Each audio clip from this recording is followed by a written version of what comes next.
Thank you. There was an attempt to clap. I believe we can clap better.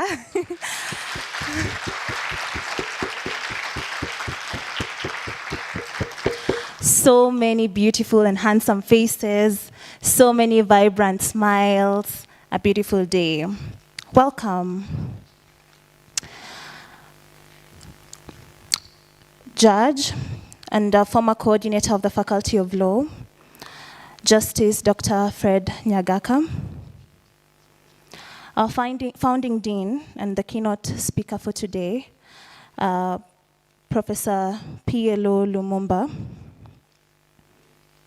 the Vice-Chancellor, Professor Henry Kiplangat, the Provost, Reverend Justus Mutuku, the Deputy Vice-Chancellor, Professor John Ochola,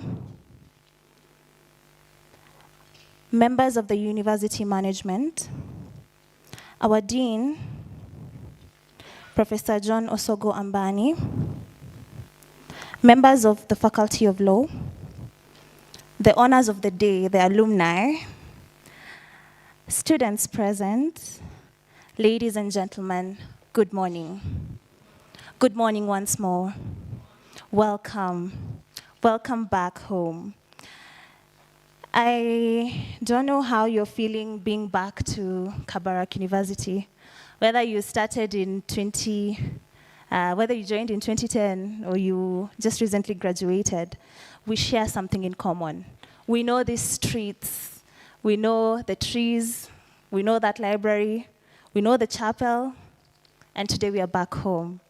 Let's clap for ourselves. Today we not only celebrate 15 years of this wonderful and great school, we also have been welcomed back home by the Faculty of Law, and we just want to appreciate that. Have you ever heard anyone saying, welcome home to the alumni? Have you ever had any other university? No, this is the first. So we feel very happy to be present and to be here today. And we want to celebrate and to have a very good time, but also we want to thank God for the fact that we have come. So my name is Marion B. Chepkemoi. I will be one of the moderators today. I shall be moderating this event alongside Ms. Marion Joy, if you could just wave. And Mr. Kelly Malenya, could just wave. Thank you. So now that you know who will be coming on stage, I also want to know who is seated here. Who is seated here before we welcome our Provost to start with a devotional thought. We want to see class of 20, which was the first year, when did the first class graduate? Who knows? 2013? Okay. Class of 2013. Anyone? Wow. Please just stand. Class of 2014. So we want to see how many are many here. It's a competition. So 3. Class of 2014. 5. 3 there and how many? Okay, now they've decided to stand up. That's class of 2014. 2. Class of 2015. Class of 2015. Those are 5. Class of 2016. 2016. Okay, another 5. Class of 2017. 4. There is an improvement today. I don't know if you remember. When we were launching the Alumni Association, how many came from the class of 2017? None. Class of 2017, thank you. Tuliwafanyia nini? Class of 2018. Class of 2018. Class of 2019. Class of 2019 there. Class of 2020. Eish. Okay. You know, today I have something that we'll say later about the class of 2020. I was seated next to someone who was in the class of 2020, and she whispered some things to me. You'll have to bribe me for me to tell you why they're here and in large numbers. Class of 2021. Wonderful. All right, okay. Class of 2022. Silence. Class of 2022. Who is the prefect today? Please just write somewhere. We need to go and ask what we did wrong. Anyway, class of 2022 not here. Class of 2023.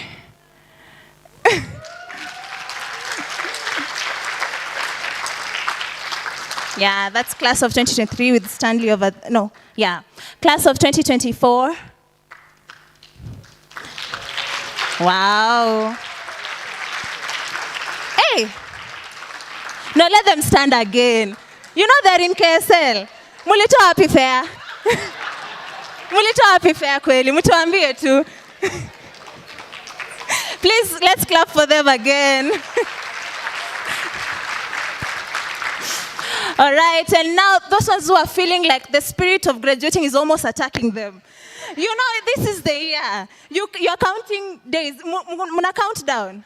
Nana taniambia how many days to graduate. Ama wajasema which day. Wajasema which day mna graduate. Mume count. I'm quite excited. We'll graduate next year. Class of 2025, those who are looking forward to graduating, please just stand. Class of 2025. Wow. Hey, you have finished the race. Congratulations. Now, aspiring graduates, but yani matatizo yanawakumba.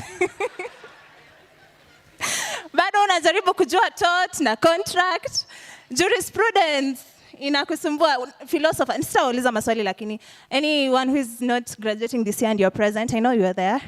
No questions, I promise. Just stand. We want to celebrate you. Hey, shh. Thank you. Fun fact, they're supposed to be home, no? For the long holidays. So they have decided to join us. You're excellent students. Sawa. Now we know, and now we need to know who are our supporting team. If you're not in law school, but you're just here, and I see our security is here. Do you want to please stand and just wave at us? Thank you, both of you. Thank you. Our cameraman over there. Thank you so much. Now we know everyone is present. So welcome to today's session. As culture and as we always do, we shall begin with a devotional thought. And at this point, I'd like to welcome the Provost, Reverend Justus Mutuku.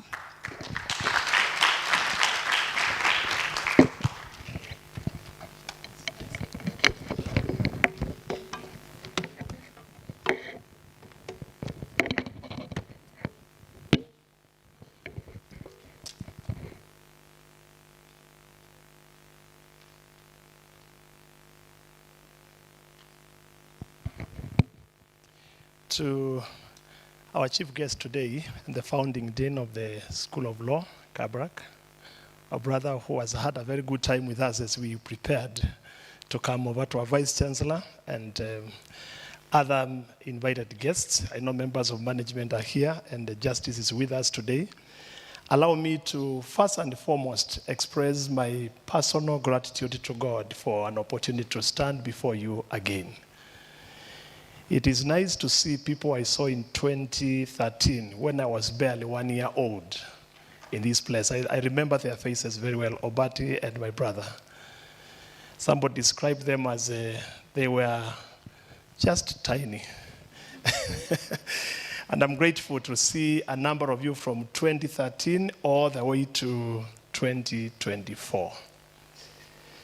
I know some of you, we started in a place out there, not here. And it's nice to be in a good place and see the progress.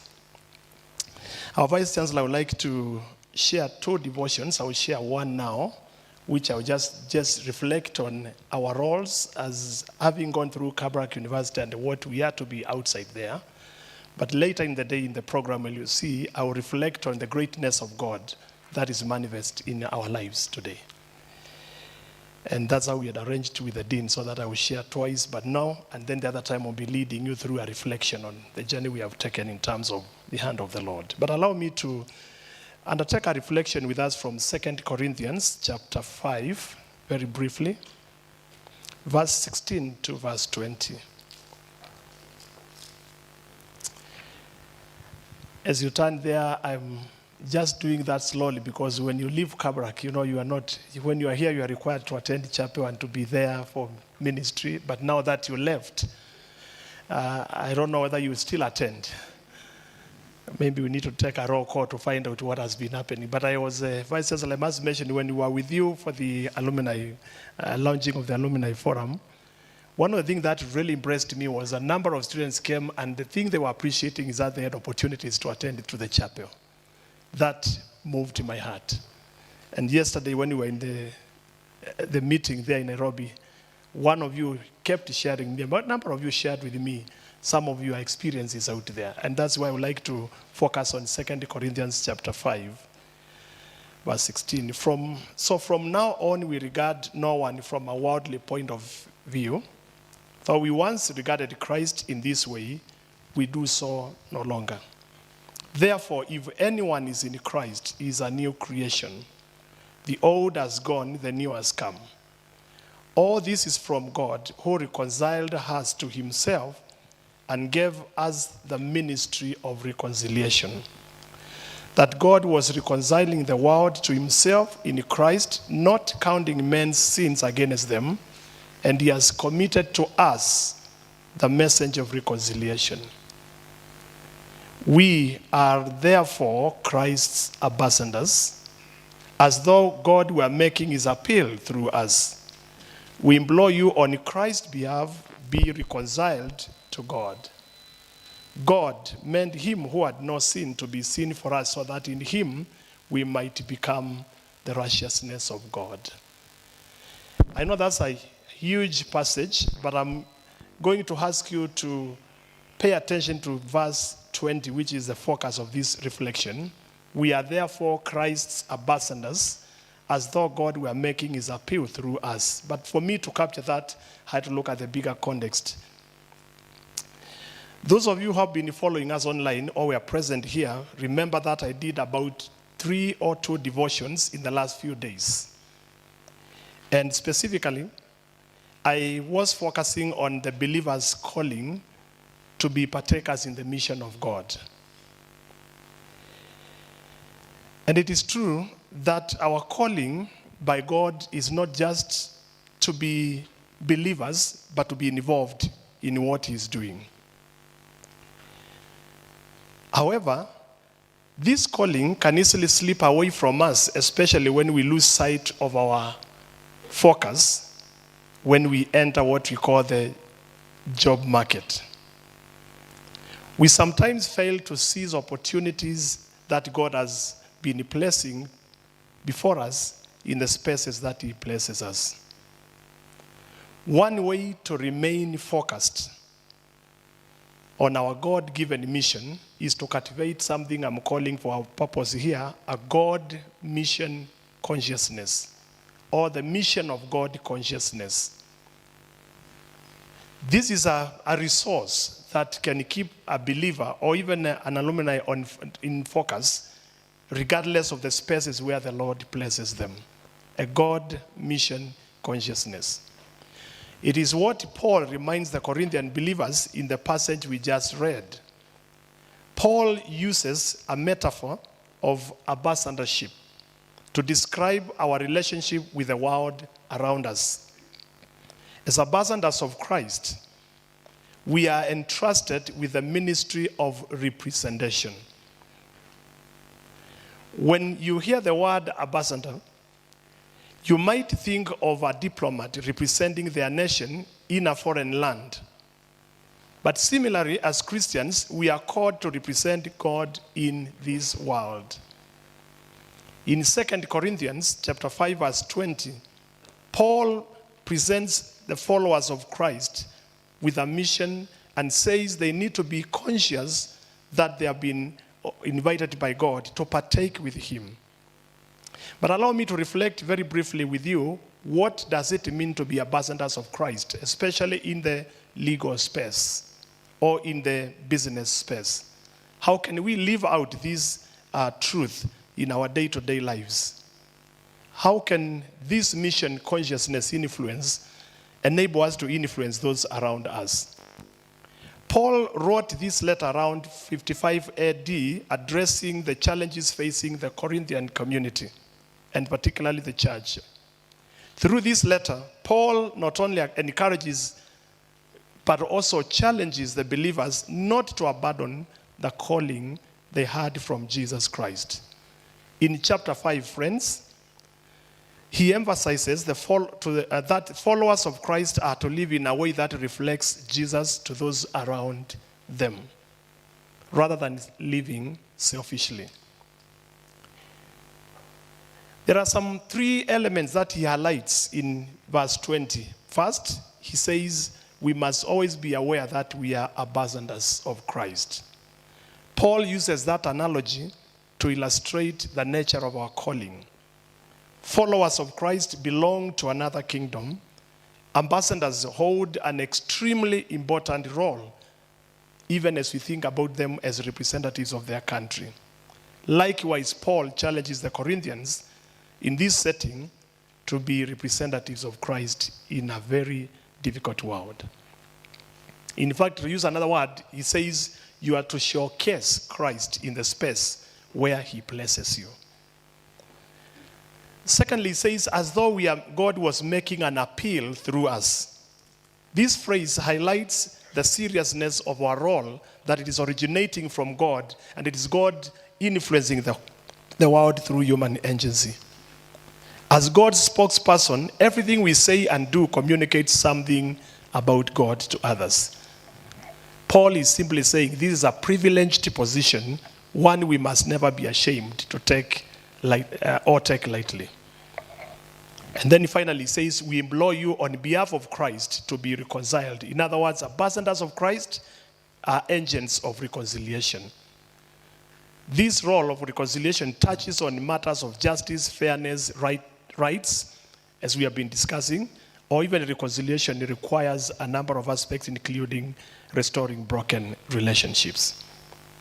I've been thinking about you and praying about you when I heard about your coming, and one of the things I kept asking God is this one element.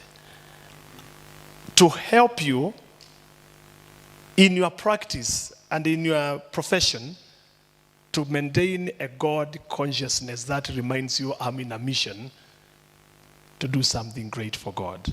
So let me propose, as I see it, 5 ways you as alumni can embrace this idea of ambassadorship, being the representatives, the voice of God in the marketplace. Let me suggest 5 quickly. 1, the first way you can enhance this even after leaving Kabarak and being in the market right there with the challenges is first and foremost to strengthen your personal relationship with God. Because you're going to be representing him, you need to know him. You need to know him personally. Spend time with him. Invest your faith in your faith, and even make connections with God on a daily basis. Make it your priority. Let me repeat that again. Strengthen your personal relationship with God. That is critical in the market you are and in the challenges you face. Secondly, a second way to do this is to invest in relationships around you. God has placed you in a space where you interact with people of different faiths, walks, disciplines in terms of experiences, careers. And one aspect is we need to develop this investment in terms of building relationships around us. I think Jesus Christ gives us the best example of how that works. Paul also shares the same example in the same direction. Build genuine and loving relationship with the people you regularly encounter. This could be the receptionists, the secretaries, the people around the space that you work. 3, I'm just sharing this very briefly. A third way of just practicing this ambassadorship is to learn to ask questions. Engage people with the curiosity to understand their perspectives, especially those who believe differently from you. Just raise questions, understand their concerns, understand their worldview. Asking thoughtful questions creates meaningful dialogue. And I think that is one good way of reaching out and practicing our ambassadorship out there. 4, share your story. Share your story. Your testimony is more powerful than you realize. Just as Paul shared his story, we too can share naturally what God has done. I don't know whether you remember, Professor, sometime Paul got to a situation where he was sitting before several kings, Gentile kings. And all he did was just to share his story, his experience from his Damascus experience all the way. And by the end of the story, a lot had happened. You got a story to share, but you have to have a lot of wisdom on how to share your story in the marketplace. And finally, the biggest responsibility is to invite others. Extend invitation to people to step into spaces where they can encounter God. You may not ask them to come to your church. You may not ask them to jump into your prayer networks, but invite them to come to spaces where they can encounter God. Avoid arguments or forcing beliefs on others. If they decline, continue showing them love and kindness. That could be a way of showing this. Let me run those 5 again in a simple way that Paul is saying, you as practicing lawyers, as teachers, as businessmen, out there beyond Kabarak University, you have an analogy of other responsibility to showcase Christ in a very, very tough world by 5 ways. Strengthening your personal relationship with God, investing in relationships with people around you, learning to ask good questions and constructive questions, prompting questions, share your story, and invite others to encounter God in these spaces. So as ambassadors, we challenge you. We are entrusted with a high calling of representing God in this world. This role requires commitment, intentionality, and love. And so let us live in such a way that our lives will become clear reflection of Christ, drawing others close to him. Let us pray. Heavenly Father, we thank you so much that you have allowed us to be alive and to come back to be a witness and a testimony that indeed you are at work in our lives. All the way from the dream of the late Mzee Moi of having a school of law, born from having a university, to the level where he had to engage even our founding dean and many others who are sitting here who played key roles, to the level where we had students who have graduated to become even practicing lawyers. We are grateful to be reminded that one motive should run through in our lives, that we should never lose sight of our calling to be representatives of God. Thank you for choosing to place each one of us in a space that we can enact this influence. And as Paul reminds the children of God in Corinth, in a very corrupted setting where they were struggling with doctrinal issues, moral issues, political issues, religious issues, Paul reminded them not to lose sight in that battle of the fact that they were representative of a higher kingdom. We pray that you may ingrain in us this God mission consciousness in our law firms, in our offices, in our practice, in our time of learning, in our management, that we may be reminded every other time we are ambassadors of Christ. What a joy to know that in a nation, in a time, even when we celebrate 15 years of our being as a school of law, what a time to be reminded not to lose the core value, which is to remember we are ambassadors of Christ. And so we dedicate this session to you. We pray that you truly bless us as we listen, as we learn, as we hear from you. We hand over our lives to you. This we pray. In Christ's name we pray. Amen. Thank you.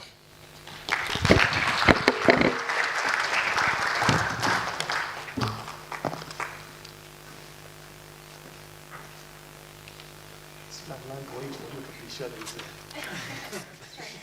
One time, Vice-Chancellor was told, never leave the pulpit alone. I was at an experience in church where we left the pulpit and somebody took the microphone and they began their own things.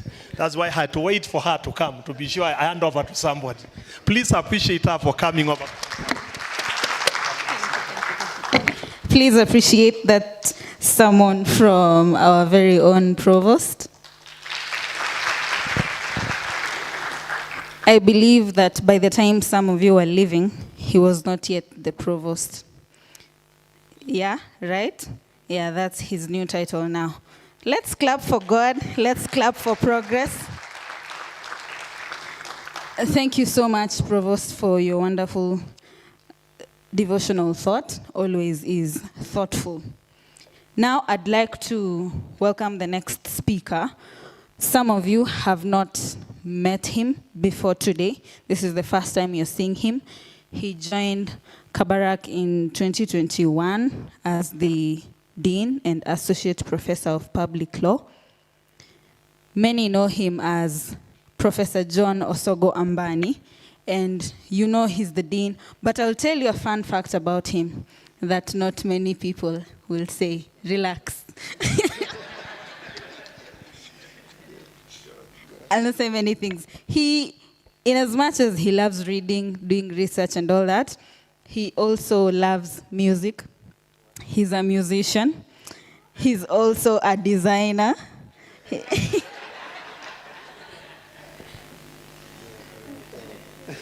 If you come here and find him working, he'll probably be listening to Rumba as he works. So help me welcome Professor John Osogo Ambani. Karibu. If you listen to this lady, you have listened to a liar. Don't buy those. But Professor Wanyama had agreed to sing with me. We had agreed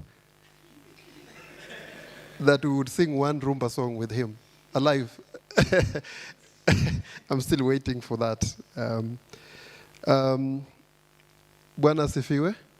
Bwana asifiwe tena. Great to see you guys here.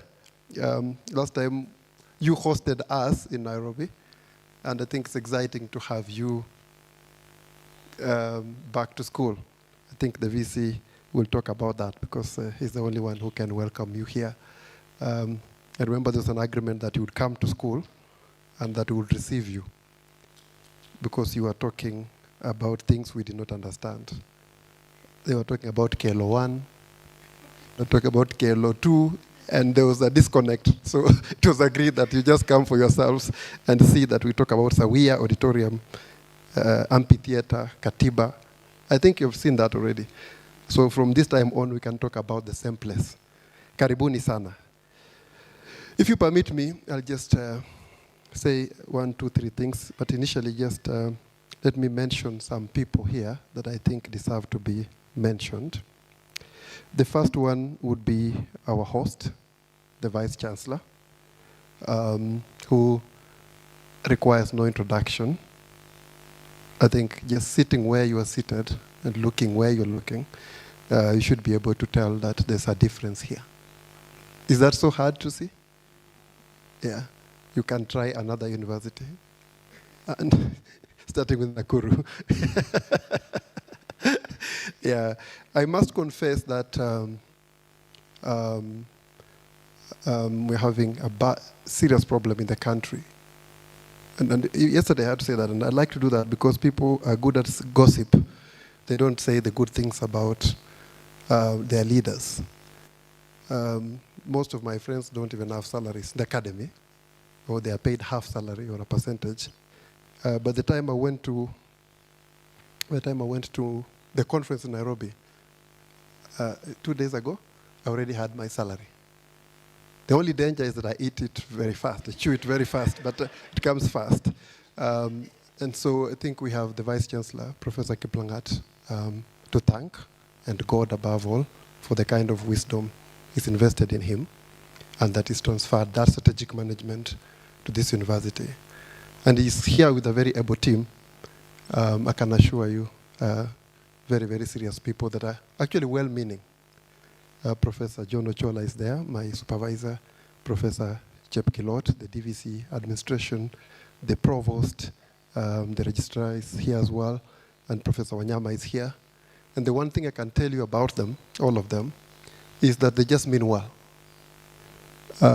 Just the other day I was calling Professor Chepkelot nearly in the evening. We need this, we need this. He was able to deliver. The other day I was calling Professor Kipchumba on a weekend. We need this because we had a serious engagement here. He didn't tell me I'm from church or I'm sleeping, it's my rest day. He actually acted immediately. Then the provost who comes here to pray for me every day. You'll be surprised. When I'm going down, people don't know that deans have problems. The deans gets problems, serious ones. But the provost is always here to know that the dean is safe. So we're actually surrounded by a very serious leadership team led by the Vice-Chancellor himself. I meant to say that because every time I speak out there with my colleagues, fellow deans, they are crying of basic things. And then I think the VC today mentioned something. I think he didn't even realize it was worse elsewhere. Paper. To get paper in a dean's office, it's a crisis. In the other universities, you'll be surprised. Walk around and see. I don't have that problem. I just thought that we should give credit where it is due. Tuwapigia makofi. Thank you.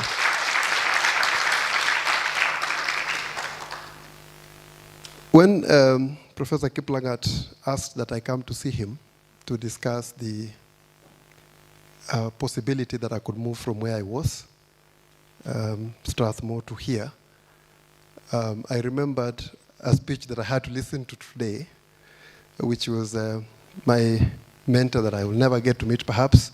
Maybe I could.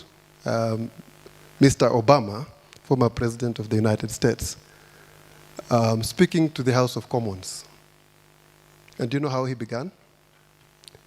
He said that the last 3 speakers to speak in the House of Commons, but they rarely invite outsiders, were Her Majesty the Queen, the Pope, and Nelson Mandela.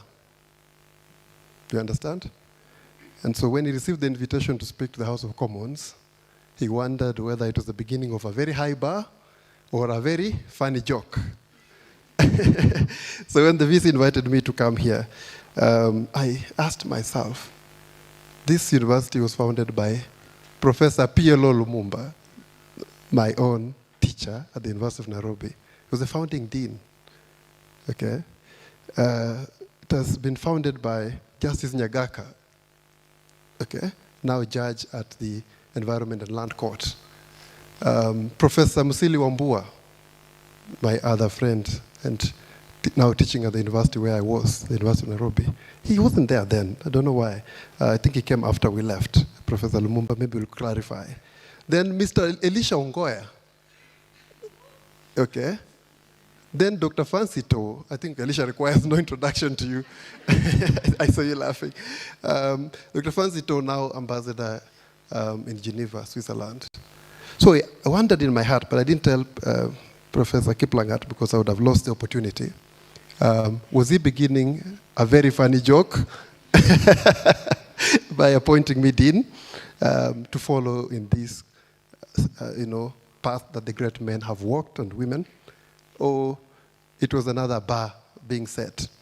Perhaps we'll get an answer another day, but I think it's still in my head. I think that's a good note to talk about my teacher, Professor PLO Lumumba, who I respect a lot. I hold him in very high regard. Just recently that I began to reflect on what is wrong with legal education. You meet students from other universities and they can barely communicate. Do you get the feeling? You go to court and, where do these people come from? So one day I was speaking to Professor Githumigai and he told me it is because they are missing top-notch academics to mentor them in campus. And the one thing I can tell you for free is that I was mentored by top-notch academics. And among them, one of the most visible was actually Professor PLO Lumumba. Kindly let us have this clap for him. Yeah. Thank you. If PLO taught you judicial review or administrative law, you will stop practicing everything else and just focus on administrative law. I hope you now understand Ongoya. He taught Ongoya as well. and you notice that they almost speak the same way, isn't it? Yeah, you even wanted to go back and learn the speech, and become better. PLO, one day, I'll face the mirror for a whole week, then come back to compete you. Yes, I'm really, really honored that my teacher agreed to our invitation to come and speak to us. To you, you are dean as well, founding, but to me, my teacher, the undergraduate program. And then we have my Lord, Justice Nyagaka, who has refused to be colonized, has refused to become a judge in the old sense. If you meet Justice Nyagaka, he remains the very simple person that you probably met, for those who met him here. He's remained humble, diligent, professional, and advancing the law on that end. Justice Nyagaka remains a very serious inspiration to me.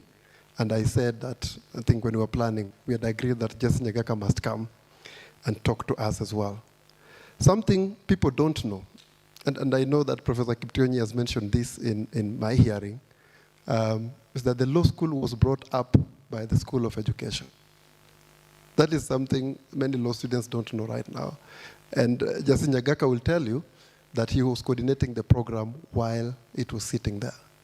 Perhaps we need to go back one day to the School of Education when we are playing football and honor them first before we start insulting them, as we always do. I know there are local football politics here. When they play each other, they have rivalries among schools. But when you meet the School of Education, do not be as hard as you are on the School of Pharmacy. Because they are our founders. And I think, having said that, you'll allow me to just do what I need to do, which is to introduce the day to you. I'll be coming later to speak about something else that you've all been asking me to speak about, which is the master's programs. Every time the alumni call me, it's just that. So we said that we shall sneak some 30 or so minutes into this program to just highlight what we are doing in that regard. Now, let me laugh at you, alumni of Kabarak. The one thing I see every time I meet you is this word. Where is it? Biblical perspective. All the jokes, Provost, are actually... So I told myself today that I'm going to introduce the day in biblical perspective, what we are going to do. So if you look at the program keenly, all we want to do is just around 4 things today. Number 1 is just remembering our home. We're just coming back home, isn't it? Around February, I believe, our VC preached about Nehemiah, the book of Nehemiah, and then I decided I'll just read the whole of it. And then the provost came and preached an entire semester, I think, almost an entire semester on Nehemiah. And the one thing that stood out for me was remembering where you come from. When you get a call at home that the wall is depleted, will you come back to help? And I think that's the one thing I would like us to do today, to remember Kabarak as our home and to be available in case we are needed and to do the things that we are needed to do.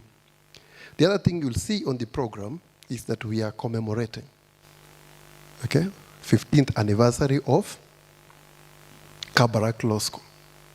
That's a good thing. Commemoration takes different forms, and we are thinking of different things that we hope will help us clarify or just consolidate. We were really trying to do that before you come. We haven't finished yet. You'll see a number of things around. One of them is like having plaques, having some photos around, things to remember alumni and colleagues or professors who have done things here, timelines to remember the different milestones that we've had as a school. So we want to commemorate.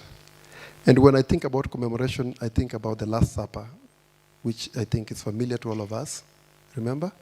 Do this in remembrance. It's always good to mark. It's always have good signs and symptoms, isn't it?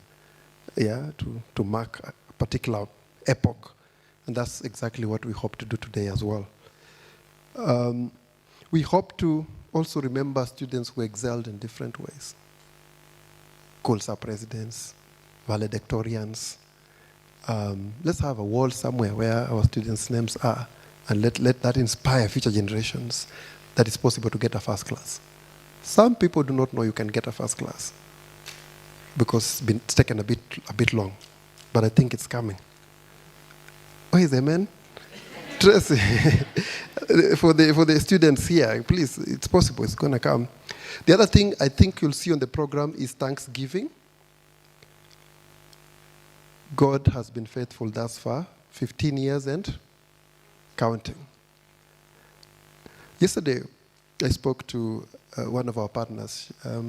She's in charge of Konrad Adenauer Stiftung, and she was here on Monday because we were working together on the she was funding actually the conference.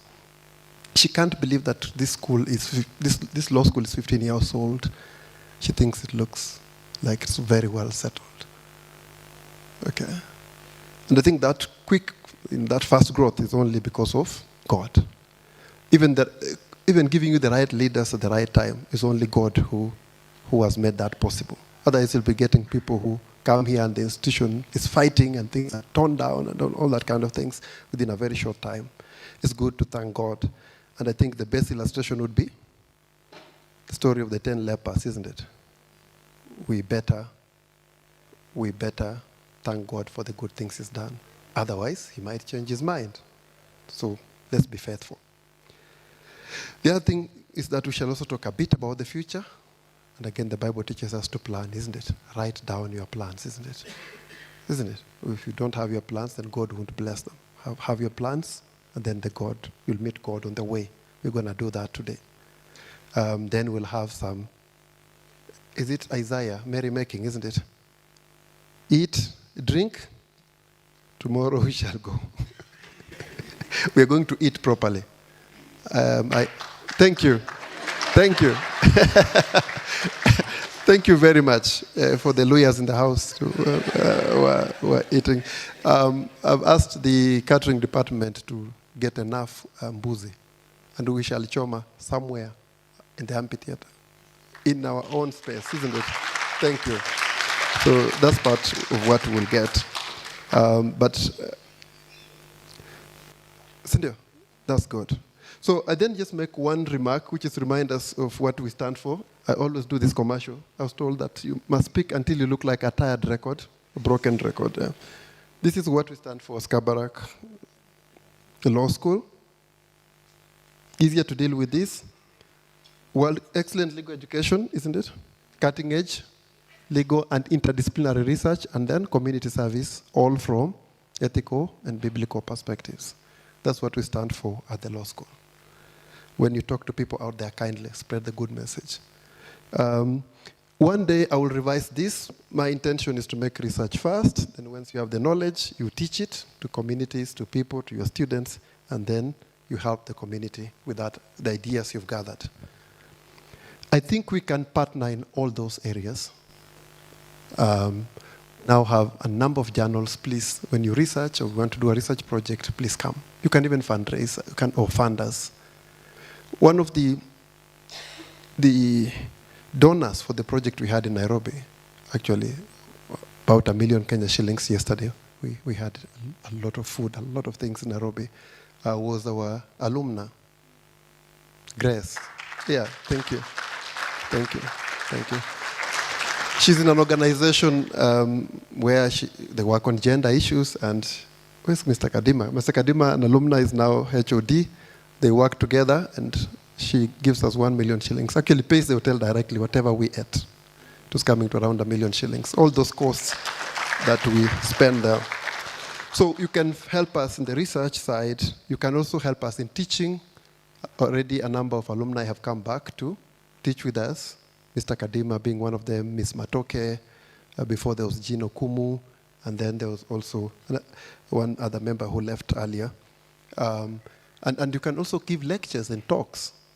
We always have a lot of things, and some alumni have been helping with moot courts. I saw Mushiri here, I saw Marianne, I saw Marion B. So many of them have been helping here with coaching our moot court teams, and that has really worked well. In fact, if I was to single out Mushiri, where is he? I saw Mushiri somewhere. Yes, Thank you. Great. Mushiri and I coached the All-African team that went to South Africa. Is it 7 weeks? 7 weeks ago? And our student, Adeline Chelagat, where is she? Was ranked the best in Africa. Yeah, in the moot court. Thank you. Thank you. Great. The best in the whole of Africa. She was the best English litigator. So thank you very much. You can sit down. That shows you what we can do together when we collaborate and do things like that. But you can also come for master's programs, as we shall be talking later, and just learn so that we can teach you as well. So it's a win-win, both sides. The other thing we can do together is community service. That's really where I need your help, especially those who are in this region and in Nairobi as well. One thing we've done in response to the communities here is that we've begun a law clinic, a law firm. It's called the Center for Legal Aid and Clinical Legal Education. Mr. Malenya is here, is the HOD. If you could just stand so they can see you. Thank you. Thank you very much. Yeah. We are doing legal aid once a month. Communities just come here and we solve their problems. Sometimes just lack of knowledge, but we're able to help with the students and colleagues. But we're also taking some cases to court, pro bono, for free. When you look around, we have around 25 to 30 lecturers at a particular time. Nearly all of them are practicing, so we can help some needy people in our community get their problems solved. So we vet, then we go to court. I suspect there are going to be so many cases, we won't be able to do them on our own. We'll also need you to come and help us. And trust me, the community will appreciate. Just the last 3 days, we invited members from Baringo and Nakuru County to be here, around 100 of them each of those days, in our conference, talk about Katiba. And the one thing that my students were surprised, those who have talked to me, is that the villagers actually know constitutional issues. They were able to articulate them quite competently. But the most interesting part for me was, some of them said, they see this great university at a distance. They have never known what goes on inside or how it looks.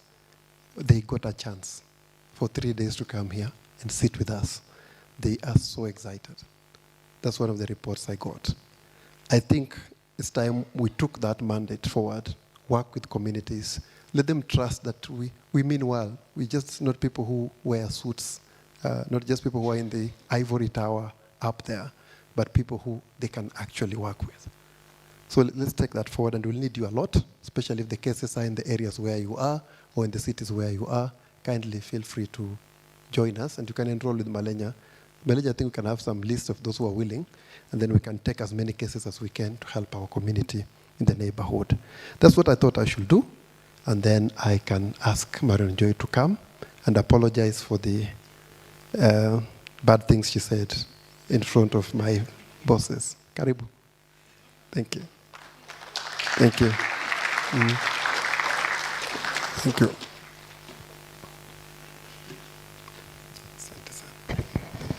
Thank you, Dean. Can we give the Dean a good round of applause?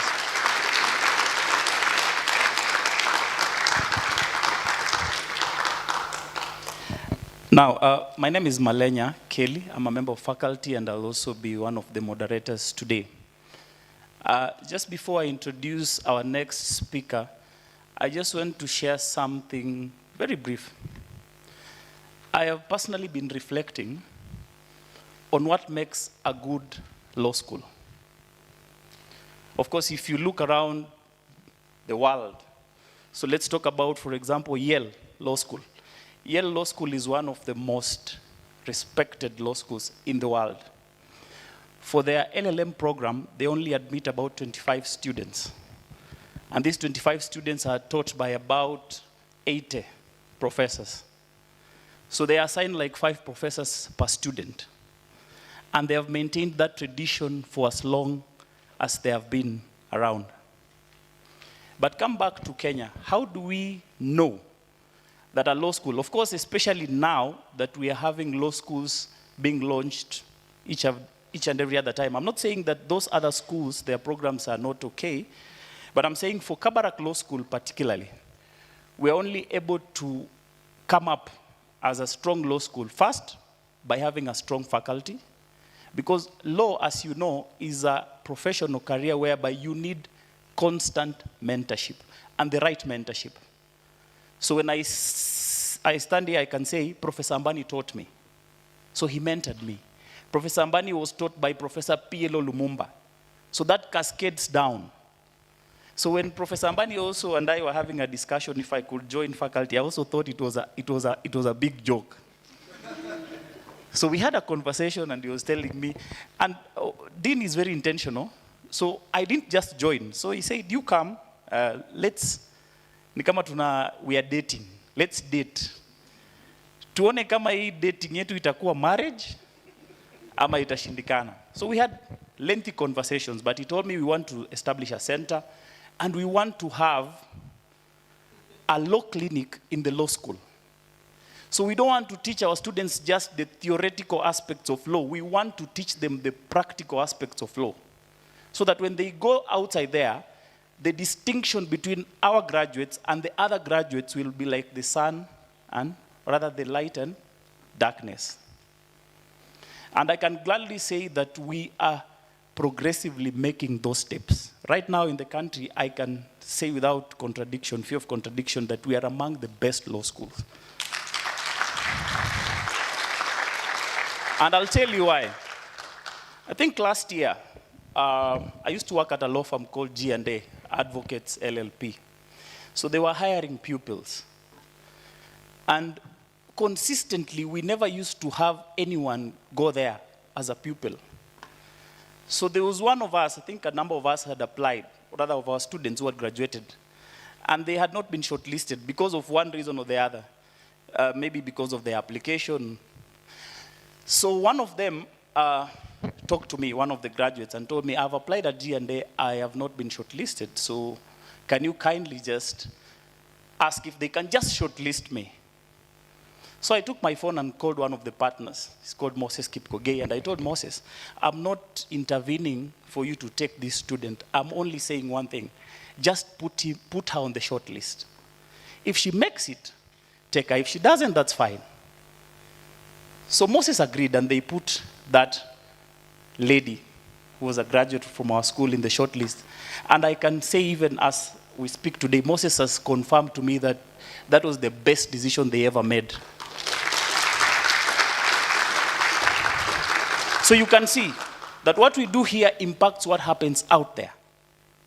So if we give you the right thing, we expect you out there to also have, or to be productive, or to be effective. People who can also do heavy lifting. Persons we can recommend.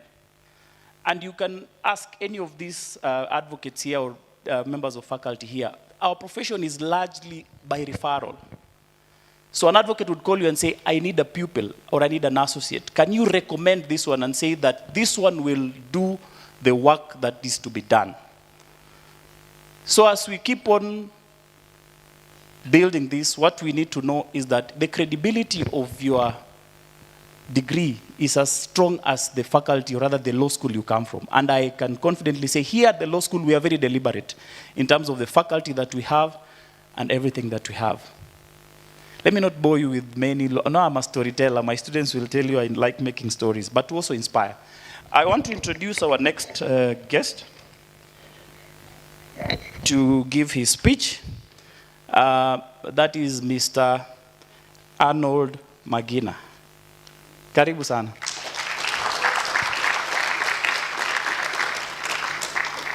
But even as Mr. Magina comes, I also have a story with Magina, by the way. Now, Magina and I, I can say we come from the same place. We are village mates. That is number one. But that is not what brought us together, interestingly, by the way. I didn't come to Kabarak, Magina came to Kabarak. We met with Magina sometime in the year 2015, here at Kabarak, when the law school had just started, and Ongoya was dean. And there was a project being run by the it was called Center for Constitutional Studies and Jurisprudence. And Mr. Magina and I had been tasked to do some work. And the work was we were supposed to come, rather to report on cases that had been adjudicated by our courts from the inception of the new constitution 2010 until 2015. So what we were doing is coming up with a catalog of cases that had interpreted the Bill of Rights. So that's how I met Mr. Magina here. Mr. Magina then working closely under Mr. Ongoya, and myself then working under Dr. Duncan Okubasu. And I can say that we had conversations. So what I always tell my students is, don't say you will be serious tomorrow. It doesn't work that way. Mostly it doesn't work that way. For you to be a serious advocate, you have to be a serious student. Don't say, nikigraduate, mutanitambua. Ama nikishakuwa lawyer. No. The people who are serious in my class in LLB are the same people who are serious, and they're the same people I've met here. Dr. Joshua Kembero was my classmate. He teaches here. Edmond Shikoli was my classmate. He teaches here. Cyril Kubai was my classmate, a year behind me, but my schoolmate. He teaches here. So utakuwa serious next year. Kukuwa serious unaanza sai as a student. So, Bwana Magina, karibu sana to make your remarks.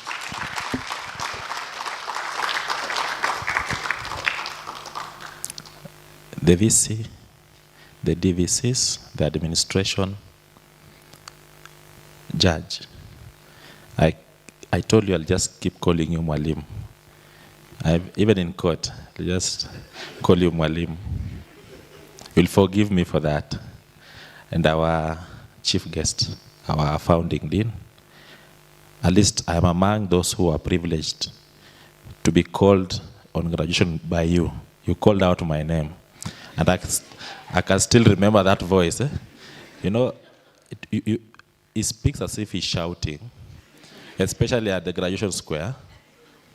These other deans, they were murmuring, but for you,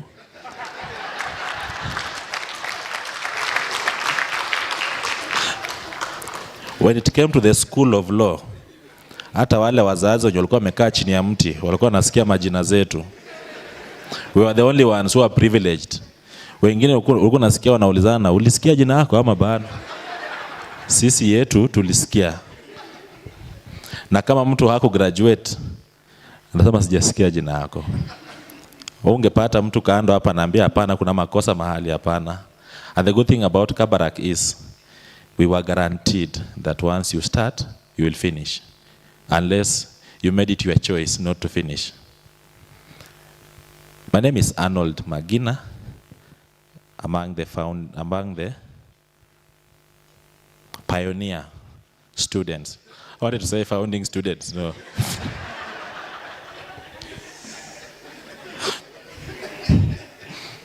Yes, among the pioneer students, and I'm glad to be accompanied by a few of us. I think for the sake of being pioneer students, just allow me to ask my colleagues to just stand. The class of 2013, the pioneer class.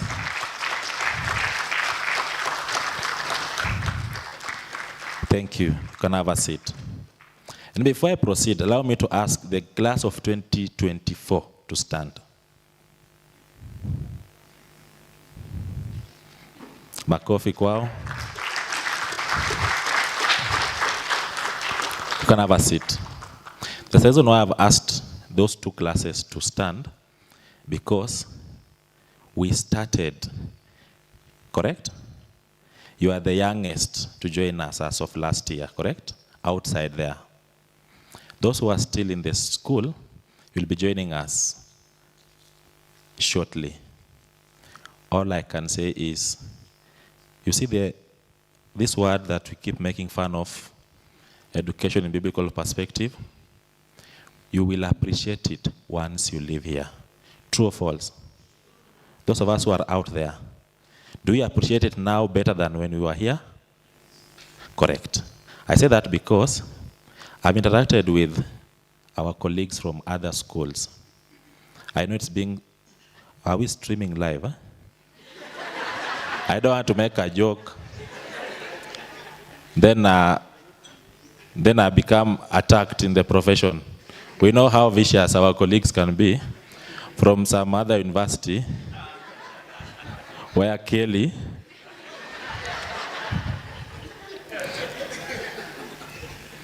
you see, for us, we enjoyed learning. You see, these facilities, we enjoy being here. For you, you struggle.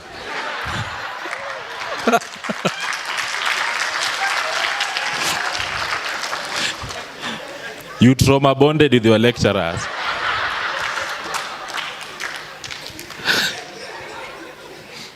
For us, we enjoyed. That's what you see. Before you came here, you had to go through counseling, correct? Yes, before joining the faculty, Kelly had to go for some counseling session. That's why even Prof here had to go to Strathmore first to be counseled, then come here. You could not just come from Moi straight here. But thank you.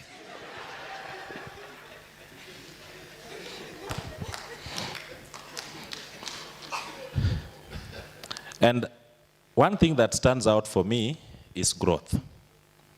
We all came here as small kids, as the provost stated. And all of us here, from the VC, we have grown throughout various ranks for us to be where we are. I remember most of us, the pioneer students, when we were here, our VC was the chief principal at the high school. And you'll agree with me, we just used to admire his posture, correct? Alikuwa anajibeba tu vizuri, unatamani tu hata wewe. Hata unasema, one day I want to be as composed as him, correct? So when we heard that you were now the VC, it was a joy to us. And of course, Wechola. We used to admire your suits.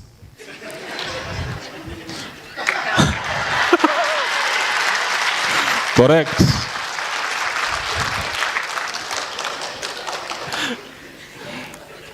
And Chef Kilot, tunawapenda sana. Ndio huyo. For the provost, when you joined us, you were also small. At least now we've added some weight. It's all part of growth. All I'm saying is this.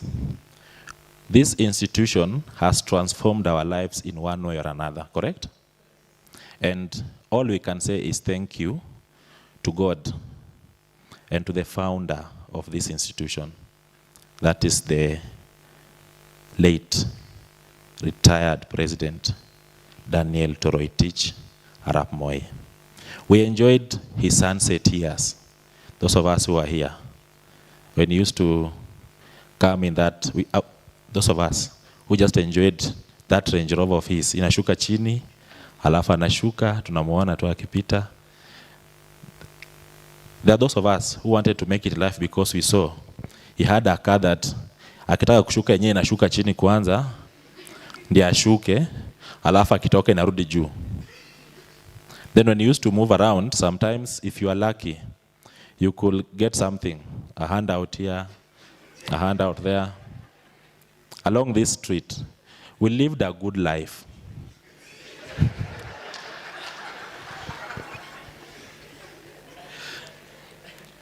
And when we joined, we used to have cards.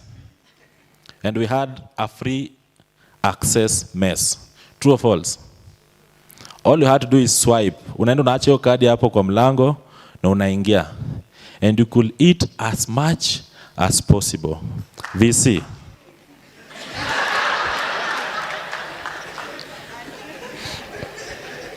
Those were the good old days.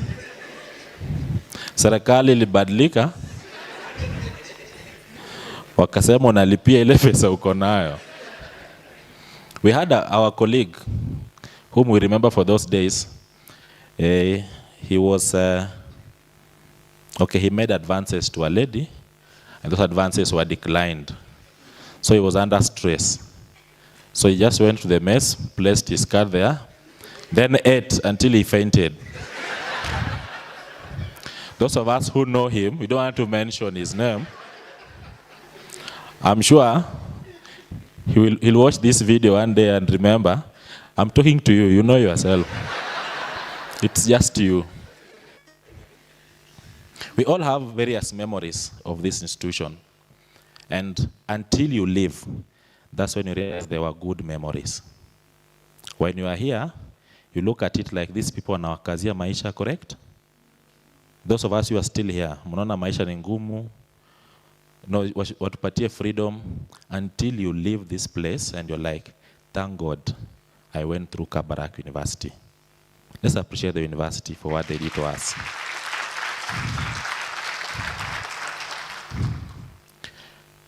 To our founding dean, you laid a foundation for us. It was a department under the School of Education, but as the VC said this morning, you laid a good foundation for us. And those who came after you, they had something to start or a stepping stone for their works. I think for the faculty that you started teaching with, only 2 lecturers still remain within the school. That is Mzee mwenyewe, Elisha Ongoya. We still call him Mzee. Do you call him Mzee? Yes, Elisha Ongoya. And I think Jaini Shah came after you had left. Sibado yuko, Shah. The mother, hata unaogopa kushout class yake, unaogopa hata kumiss lessons. But then she was strict. Because if you attend Ongoya's class and Shah's class, there's a total difference, correct? There's a motherliness that Shah comes with. Unafurahia hata ukimiss class, wewe unasikia uchungu umemiss class yake out of guilt, correct? And then if you miss Ongoya's class, unasikia uchungu umemiss sababu umemiss a lot, correct? So that either way you just have to attend their classes. And you'll appreciate sitting in those classes. So mine is to welcome you all back to Kabarak University. As your chair, I will be asking that we be easy to coordinate and manage. You know, dealing with the people, watu wazima wako na familia ni ngumu. Especially you are asking them to toe a line. They believe like it is my idea. No. We are connecting this thing through the university. The best we can do so that we stand out amongst all other alumni associations is to just coordinate well with the university. Or that when programs are rolled out, let's just participate. And if opportunities come for us to support the university, whether in kind through support that has been asked or sought, or even financially, please, let's rise to the occasion and support. To the future leaders of this association, mine is simple. Don't put your interest first. Put the interest of the university first. I have had the privilege of leading this association in the most unknown or murky waters because we don't have a head, we are just there trying to figure out. But with the support of the university, at least we have now some focus. Those leaders will come after me officially. Please put the interest of the university first, not your own interest. Let it not be a place or as a position for you to self-aggrandize, no. Let's just lead people to do the right thing. And those of us who are going to be led, please, let's just support the leadership that's going to come after us. And let's all aspire to make this association greater. Thank you so much, and have a good interaction.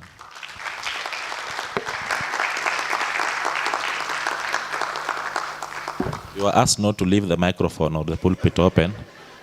Karibu sana.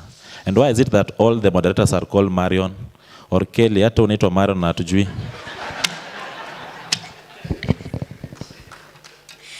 Thank you, Mr. Magira. Appreciate founding student. Thank you, Mr. Magina, for those wonderful remarks.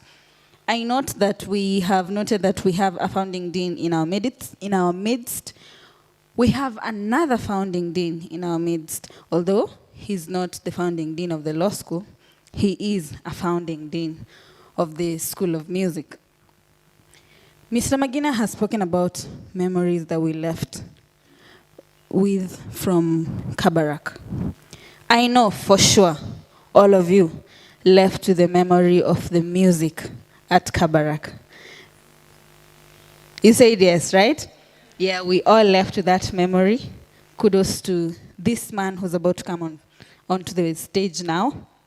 He has invested pretty much his professional life into music. For some of us, music is pure entertainment, but for him, it's not just entertainment, it's a serious calling. It's his research, it's what he does.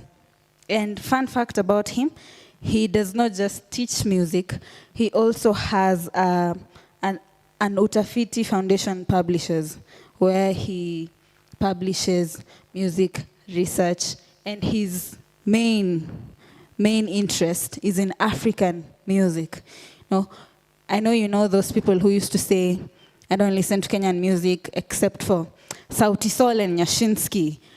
But we have someone here who will be listening to Shimalabando Band from somewhere in Western, or Bien. You know Bien? My day is good now. If he knows Bien, I'm very happy. Ladies and gentlemen, help me welcome Professor Melitas Wanyama. Until he comes, until he comes, until he comes, until he comes. Yeah, that was my attempt at singing. Welcome, sir. Thank you for that introduction. I'm glad to be here and to be part of this family. First of all, let me say that the chief guest, Vice-Chancellor, University Management, distinguished guests, alumni,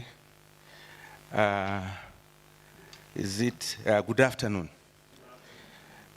I hope I have covered everyone, but if not, niseme vile tunasema kwa Kiswahili nimezingatia itifaki.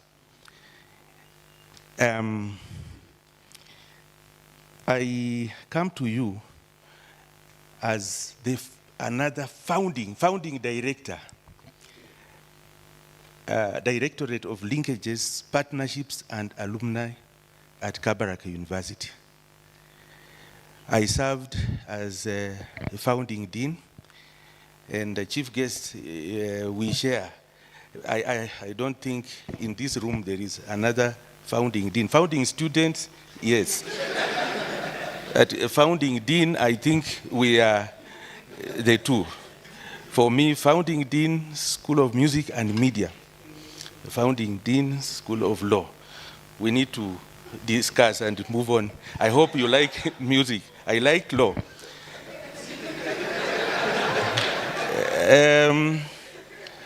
This position puts me in a unique position because one of my daughters, Molly Wanyama, now practicing in Nairobi, was in this school just like 4 years ago, and she did law, and she's excelling.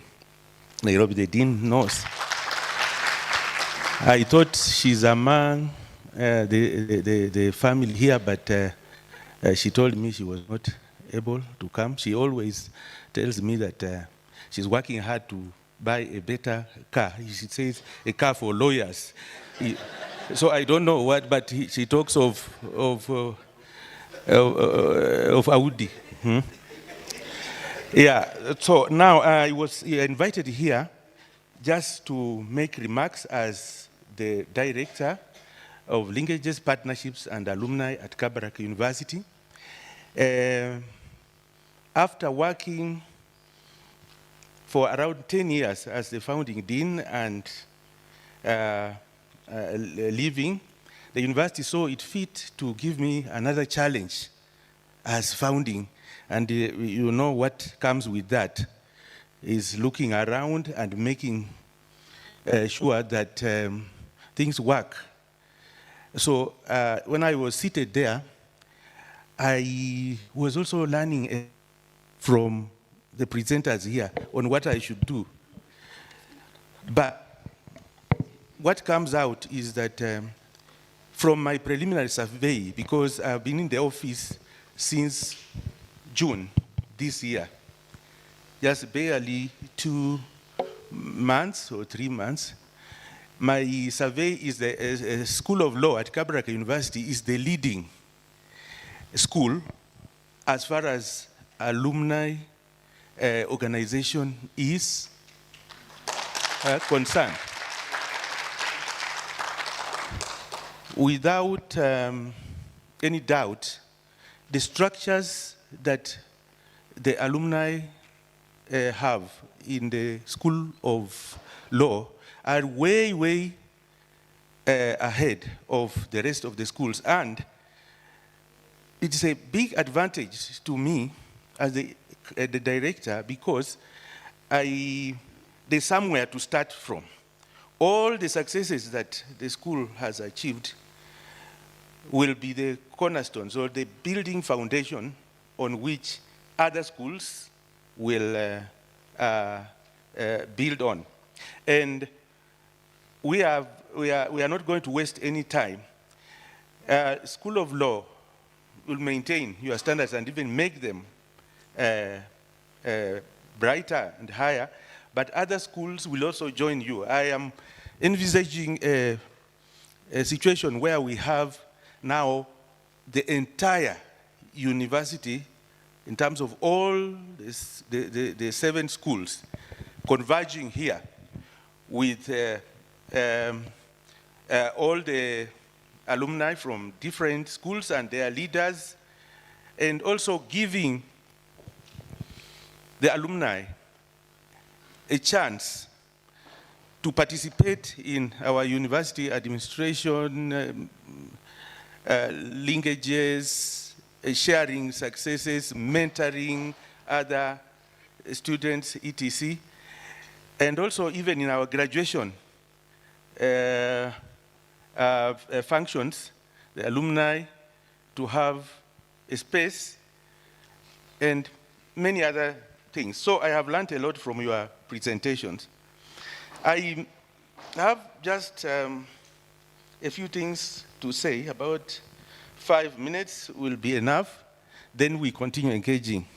I was asked to speak about the significance of alumni engagement and the role of strategic linkages.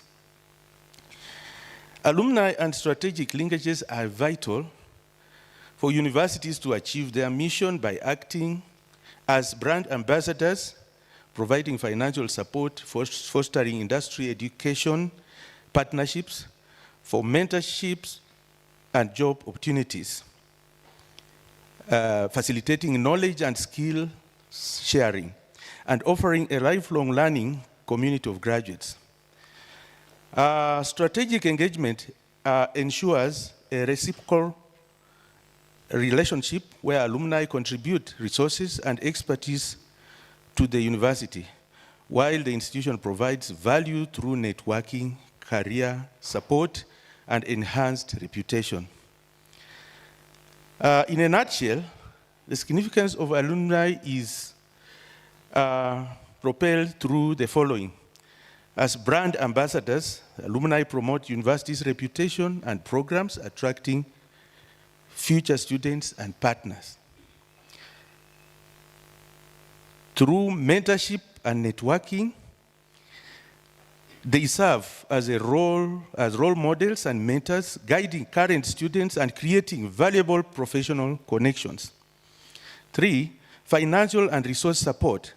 Alumni can contribute through donations and fundraising, supporting the university's growth and development. 4, industry-university interface.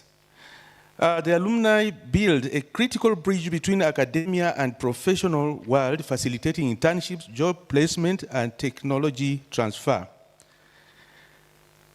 5, skill and knowledge sharing. Alumni contribute to the university's knowledge base for sharing insights from their careers and participating in guest lectures. Now, let me turn to the role of strategic linkages. One, industry collaboration. Strategic linkages with alumni and their professional networks encourage research, technological advancements, and community outreach initiatives. Two, lifelong learning. These linkages create opportunities for graduates to continue learning through tailored programs, academic networks, and ongoing access to university resources. Three, entrepreneurship and innovation. Alumni can support the university's mission by fostering entrepreneurship, providing capital, and connecting students with startup opportunities. Three, mutual value proposition. A strong alumni relationship is built on a value proposition for both sides. Universities offer resources, prestige, and networking, while alumni provide expertise and support. Lastly, enhanced learning experience. The engagement of alumni with the institution ensures the curriculum remains relevant to the industry, and the graduates are well prepared for their careers. From those few remarks, you can infer what I wish to pursue as a university-wide goal for the alumni. Are we together? Is that the right thing to do? So for now, it suffices to end there so that we move on with the program. Again, I will hold the microphone until it is taken away.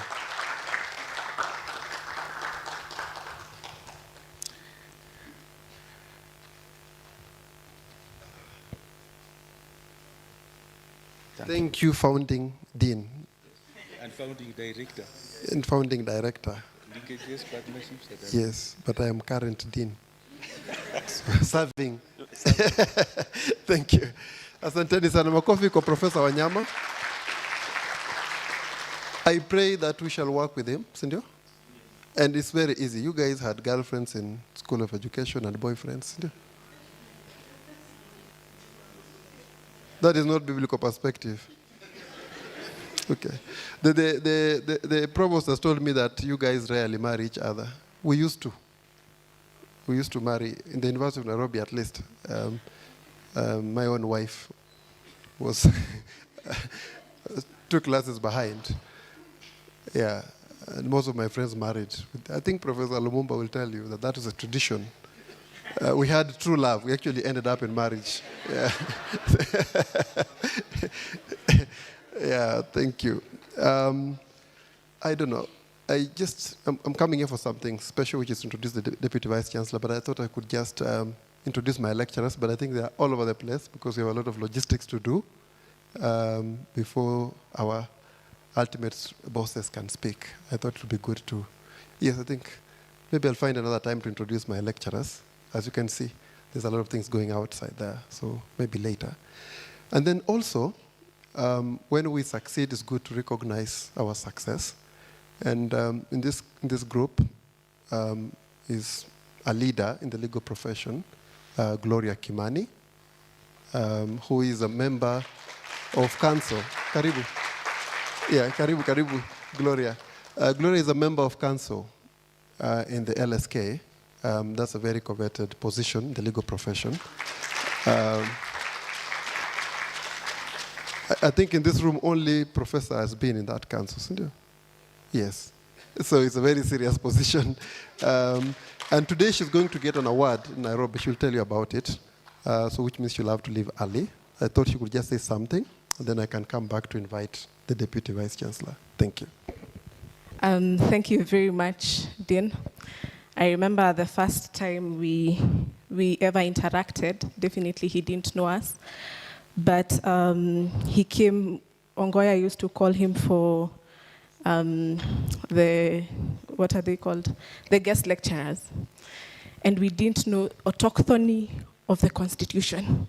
So Mwalimu Ungoya used to say, we are bringing a lecturer to tell us about the autochthony of the Constitution. And then they had this camouflage, all of them. So later on, when I saw him, he didn't have that mustache. I'm like, no, this is not the Ambani who taught us autochthony of the Constitution. Now you see. So Gloria Kemani is my name. I serve you in council as a council member, representing Nairobi representatives. But I'm so glad that my journey was in Kabarak.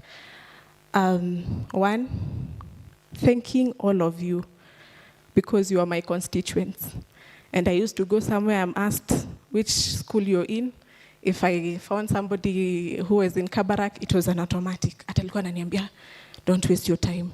Wewe enda utafute kura kwa wengine. So it was such a blessing, and maybe at this point, I'd like to recognize the people who went before me. They vied, maybe they did not get, but for me, I think they paved a way for me. That was Nelson Ogutu, who went before me, and Philip Omoiti, who went before me. And I remember even my designer, I didn't have a designer.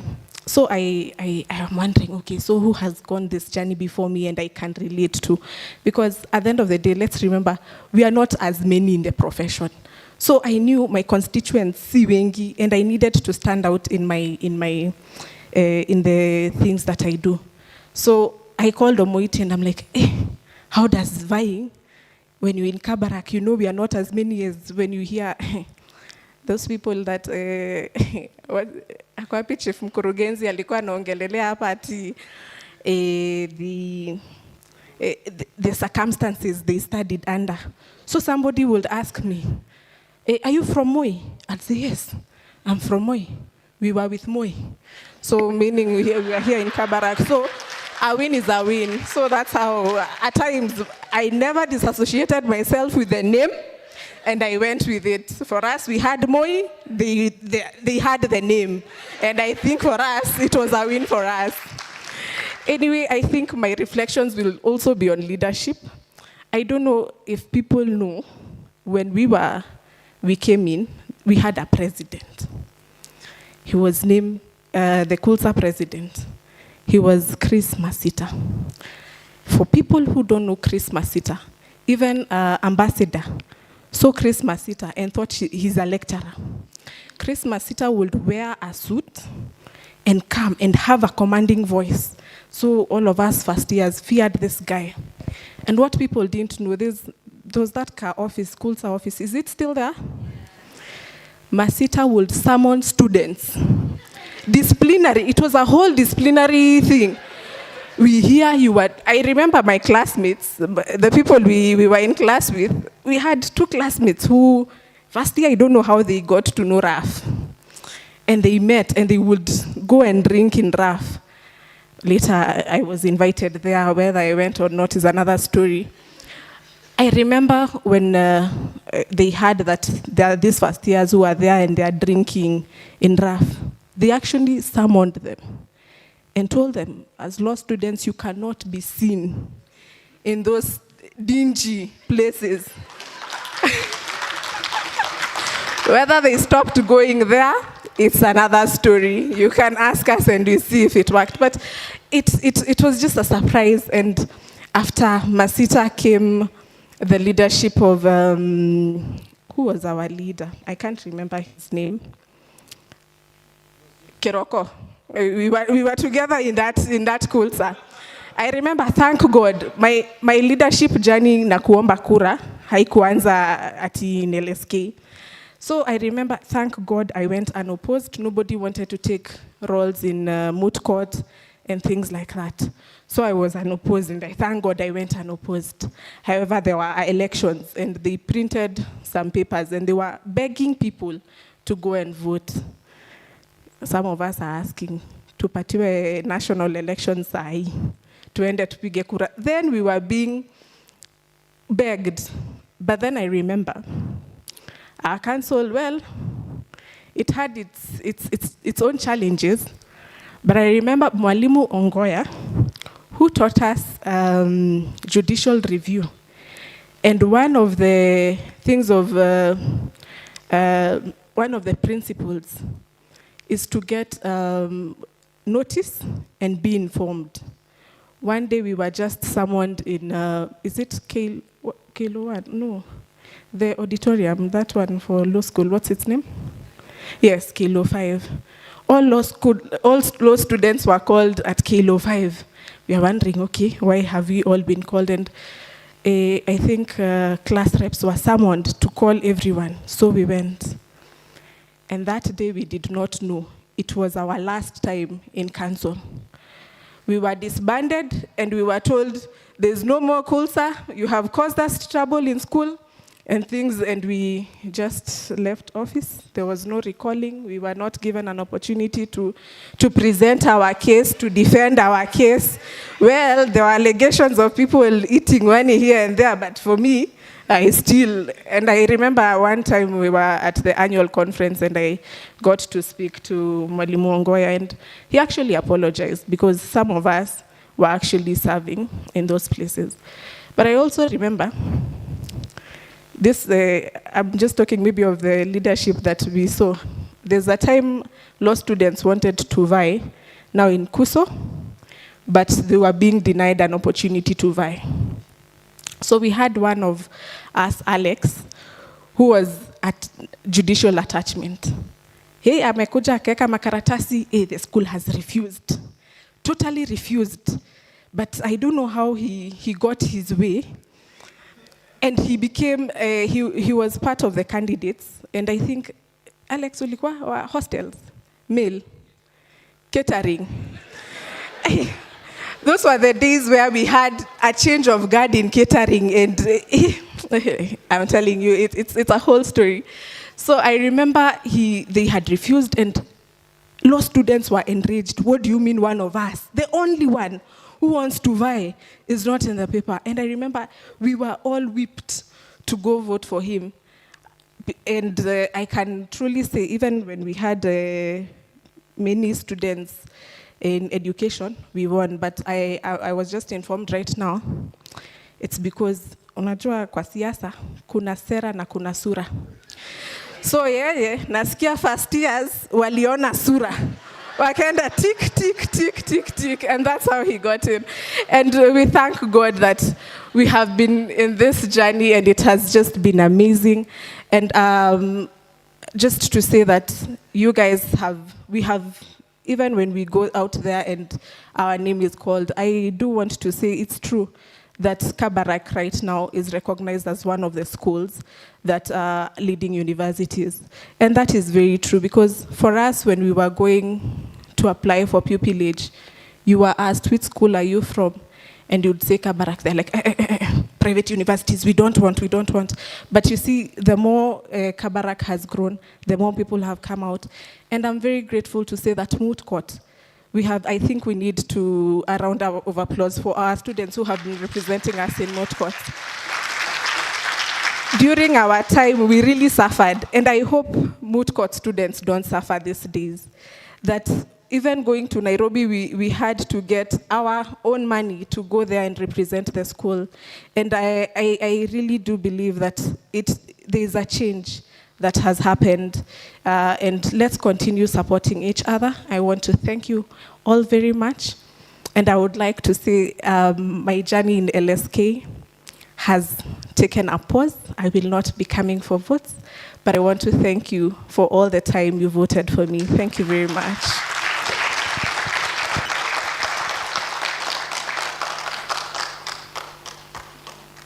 Oh, sorry, I was asked why I am leaving early today. I was recognized as top 40 under 40 women in Kenya for the country. Thank you. For the contributions that we have been making in the society, also standing with the rule of law when people are being arrested. LSK is part of the team that goes and represents people in court and in the police stations. And also, I am glad to say that I am an international and regional jurist.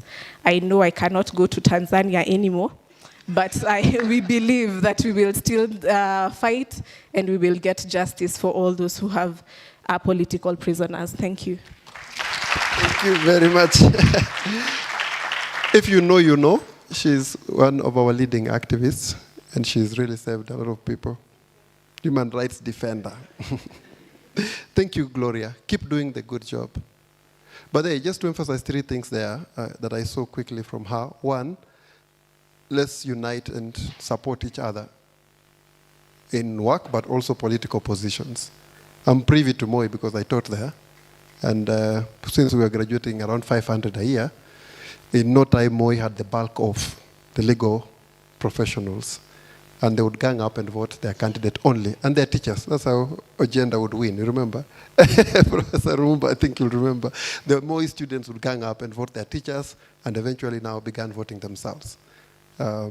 It's something you can do. And I like that tag. Tell them you're also Moi. You had, I like that. We had the president himself. They had the name. That's a good one. I think I like that. The second one to emphasize is my students. I think there are a few current students here. Mumesikia? Walikuwa wanashika wale wapombe, wanarudisha huku.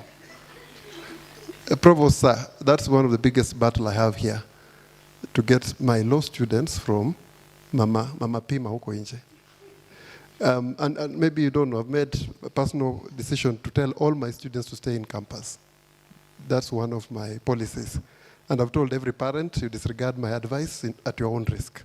Then also ask the good ones, like the ones here, to cheer on the others to come here so that we can create a community. And the Vice-Chancellor has given us a good environment here. We can sit, we don't have to be in those funny places out there. So that should continue because you've heard that they did it. But finally, you mentioned moot court, and I can assure you, I hear about that history. I just hear, it's a rumor. We are over-supported in moot court at the moment, which is why, if you had my remarks earlier, I'm very grateful to our VC. Even as we speak, by the way, we have shot the budget by several millions for the moot court. Thank you. We overshot it. Yeah. The reason we do moot courts is that because moot court exposes our students to global levels. It gives them a confidence that is unrivaled. It hones their skills as lawyers, researchers, litigators, writers, and then it brings a new culture here.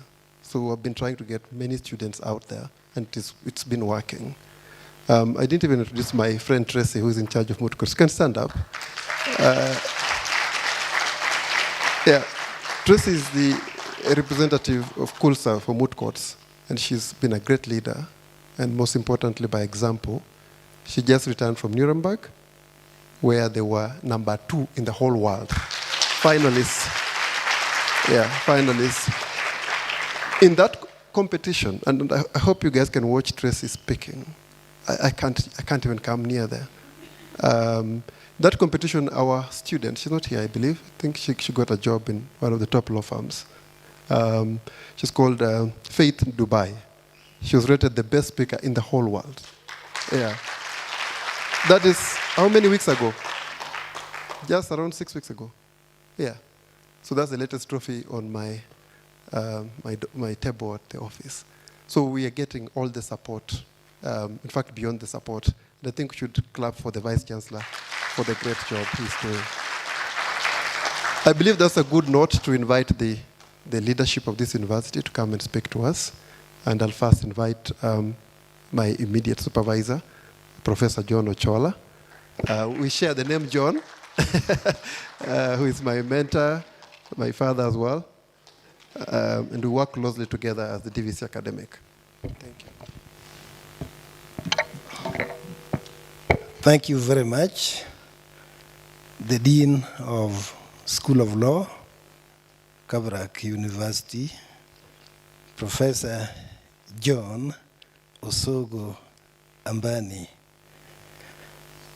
Professor Henry Kiplangat, the Vice-Chancellor, Kabarak University, Professor Patrick Loch Otieno Lumumba, also known as PLO, the founding dean of the School of Law, Kabarak University.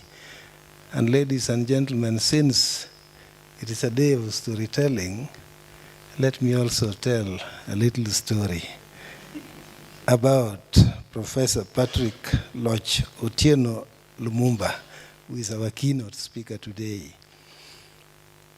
A lot of good things have been said about him. And let me also add one more. He was the dean and also a lecturer. And on the day of his classes, students would fill the lecture theater until there was no more room. And then students from other schools would also fill the corridors to just listen to his lectures. So that's the kind of person we had as the founding dean in the School of Law. Members of the University Management Board present, Professor John Osogo Ambani, the Dean of School of Law, Justice Dr. Fred Nyagaka, the Judge of Environment and Land Court, and a founding faculty member here in our School of Law.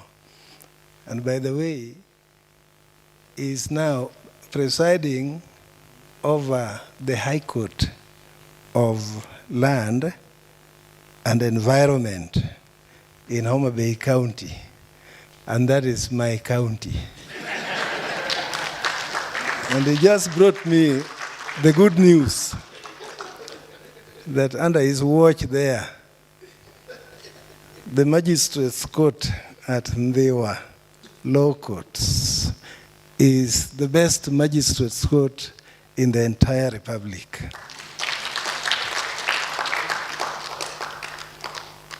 The founding and current members of faculty, Professor Melitus Wanyama, Director for Linkages Partnership and Alumni.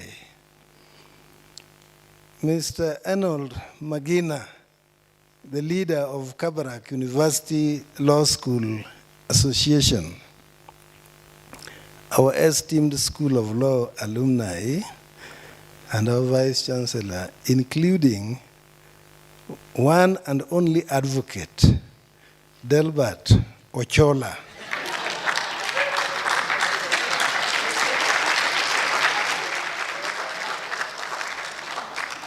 He of G&A Advocates LPP.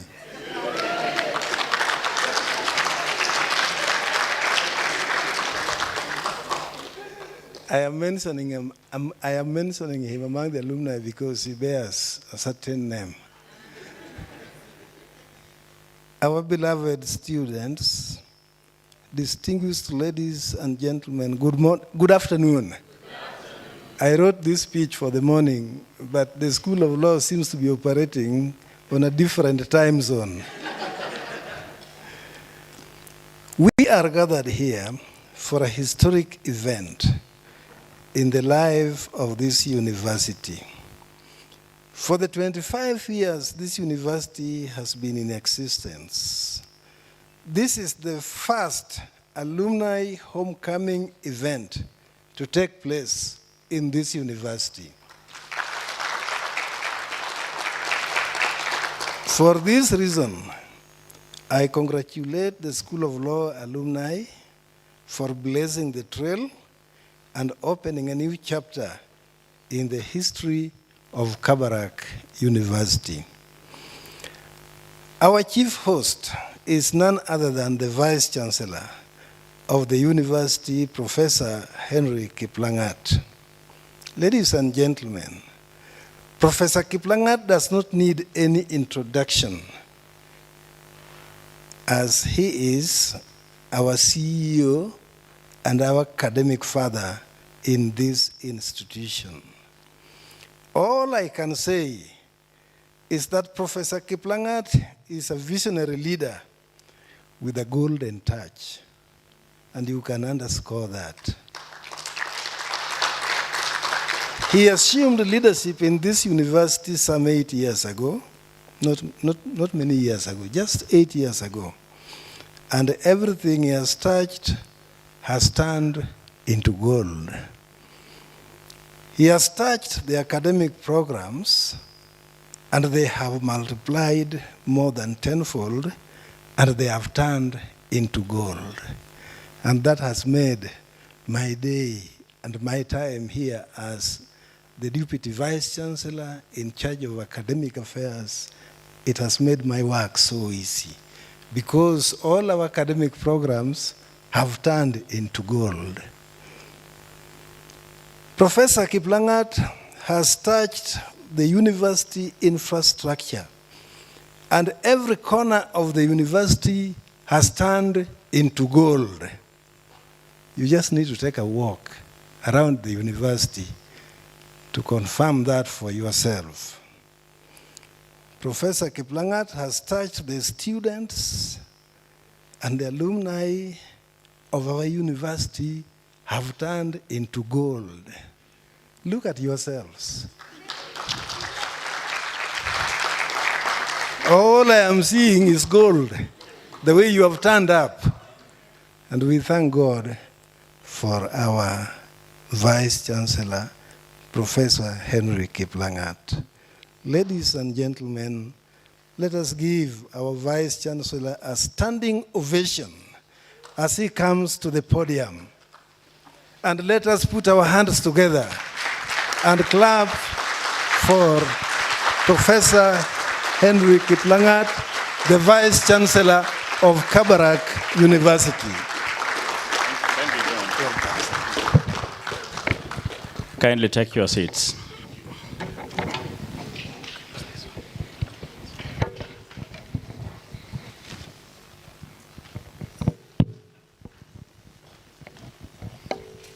Professor PLO Lumumba, our keynote speaker, Professor John Osogo Ambani, the Dean, founding Dean, who is now the founding Dean School of Music and Media. Actually, you founded the School of Music and Performing Arts. It was not even School of Music and Media. And now the founding director for linkages, partnerships, and alumni activities, Professor Mellitus Wanyama. The founding and current members of faculty, Mr. Arnold Magina, the chairman, Kabarak University Law School Association, our esteemed School of Law alumni. I have some continuing students here. Please don't laugh at them because you were once in their shoes. Distinguished ladies and gentlemen, good afternoon. Just before I make my few remarks, I just want to thank God for the comments that were made by Professor John Wachola.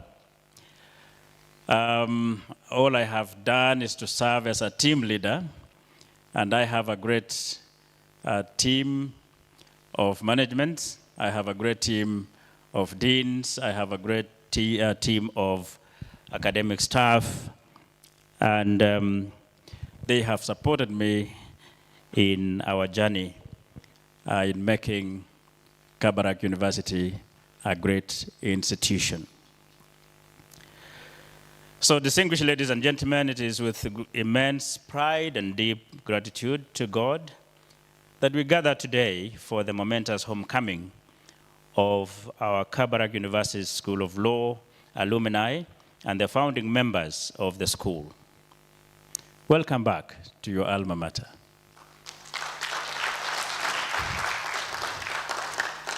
Did you like what you saw? Are you happy with the progress made? Do you know you are part of that progress?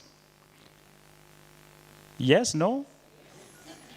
You are part of that progress because what were the gaps during your time became an inspiration for us to fill that gap. So you are part of the improvements. Distinguished ladies and gentlemen, there is no greater joy than reconnecting with you, our brilliant minds who once graced our lecture halls and serene campus, now shaping the legal profession and impacting the society. Your presence on our campus is a testament to the enduring bond between Kabarak University and its beloved graduates. To all of you, I convey my heartfelt appreciation for establishing the Kabarak School of Law Alumni Association, an operational one. You are not existing by name, but you are active. This initiative reflects not only your pride and loyalty in your alma mater, but also your enduring appreciation for the academic foundation you received here. You are loyal overall lead, and the university will support your activities within the confines of available resources.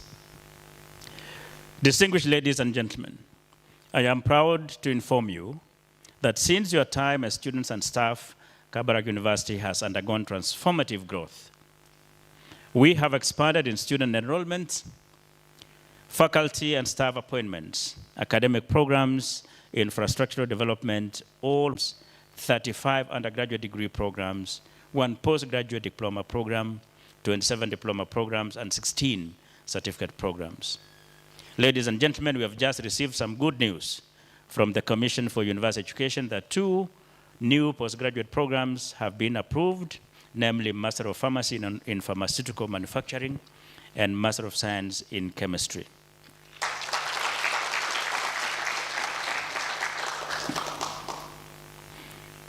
I can't wait to announce the approval of master's programs and PhD programs in our own School of Law. I know a lot of work is going on. I have been encouraging the dean, pushing the dean, and the dean has worked, and he will be tabling those programs before the Academic and Research Committee and the University Senate for approval before we transmit or present to the Commission for University Education for approval. So the dean, you have my full support, now and always. So although the majority of our programs are offered through face-to-face and blended e-learning modes, a number of our programs are also offered through fully online e-learning mode. Now, most of our students are Kenyans, and we are very proud of it. We are also privileged to have a sizable number of international students at Kabarak University. At the moment, we have students from South Sudan, DRC, Tanzania, Nigeria, Rwanda, India, Portugal, and Somalia. And to uphold the highest academic standards, we have established the following directorates. We have the Center for Quality Assurance and Institutional Planning, headed by Director Dr. Akumu. We have the Directorate of Excellence in Teaching and Learning. That may be new to some of you who are not here before, who are not here recently. Then we have the Directorate for Online Studies, Kabarak University Online, the Directorate of Research, Innovation and Outreach, the Institute for Postgraduate Studies, and the Directorate for Partnerships, Linkages, and Alumni. This is a very young one. Professor Wanyama has not even completed one semester in that office. In fact, the office is still being set up. He's a squatter now. He's a nomad, but very soon your office will be functional. Additionally, Kabarak University is ISO 2015 certified, a milestone we achieved on November 7th, 2017, and kept valid through regular renewals. And this certification signifies our adherence to national and international quality benchmarks, our commitment to meeting and exceeding stakeholder expectations, and thirdly, full compliance with regulatory standards. We are in good standing with all the regulatory bodies, including the Council for Legal Education. Am I right? Yes, we have a good standing. And by the way, our law program is approved by CLE and also CUE current. So I know they're coming soon to do an inspection, and I'm sure they will accept, they will continue giving us the certificate to continue operating. So distinguished ladies and gentlemen, the Kabarak University School of Law is clocking its 15th birthday this year, tracing its birth date to the year 2010. You share a birthday almost with the Constitution 2010. Constitution 2010 is turned 15 on 27th. So you are a few months older than the Constitution. So with focused leadership, resilience, and a clear roadmap for the school, we have made great strides in the development of the school. Today, we can say with certainty that our School of Law has come of age, complete with an alumni association of its own. We can comfortably host international events, such as the 2024 edition of the world-famous Africa Regional Rounds of the John H. Jackson Moot Court Competition, which was hosted last year, 2024.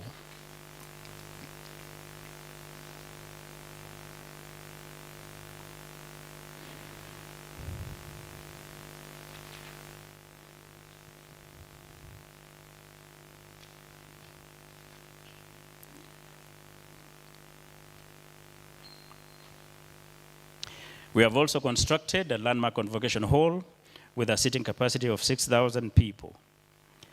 We have created safe pedestrian walkways around the university and upgraded the sports facilities. I invite you to take a walk around campus to see for yourselves the improvements that have taken place in your alma mater. I hope you will have time to walk around. But please don't blame us for not having these facilities during your time. We normally say that the Lord's timing is the best, but of course, it would be important also for you to go back to your alma mater and see some developments, because we operate under the principle of continual improvement. As you can see for yourselves today, we have done what is possible within the confines of our resources. We have completed the construction of the twin buildings for the School of Law and have furnished them to international standards. I am sure you are enjoying the facilities during your stay, are you? Distinguished ladies and gentlemen, alumni are the backbone of this institution. Your expertise, your experience, and networks are invaluable as we shape the future of legal education. We invite you to engage with us in the following. Number one, in the key stakeholders forum for curriculum development and review. In fact, concerning the master's programs that are being developed, your input is so important. And I am sure the Dean will use this opportunity to get your views that should be incorporated in the master's programs to be rolled out in our School of Law. We also invite you to engage with us in tracer studies so we can have bragging rights, knowing where you are and the exploits you are making in the field. In fact, I'm grateful to God that I came yesterday to Nairobi, and I'm also in this function, because I've discovered one of our own is in the Council of LSK. You must be the youngest. Where is she gone? I saw her somewhere. I think she's left. She just left. And she has also been recognized as, for an award for those who are top 40, under 40. So we can guess her name. Her age is it's below 40. But she's below 40 years of age. That is great. And then number three, we also invite you to engage with us in mentorship and internship programs for your younger colleagues. And we would like to invite you also to engage with us in marketing, promoting, and supporting the university and our academic programs, and also in enrolling in the forthcoming master's degree programs in the School of Law. Those of you who have not attained or earned their master's degrees, once we roll out these master's programs, we look forward to enrolling you as our postgraduate students. And I will discuss with the Dean to find a possibility of giving you some discounts should you enroll in our postgraduate programs. And in order to attract as many of you as possible, we will peg the discount to the numbers registered.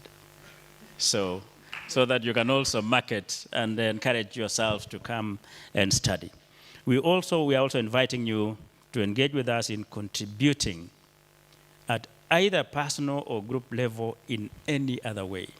Because I want to open it up. I cannot confine you to certain areas. Perhaps you have a great idea that you want to share with us.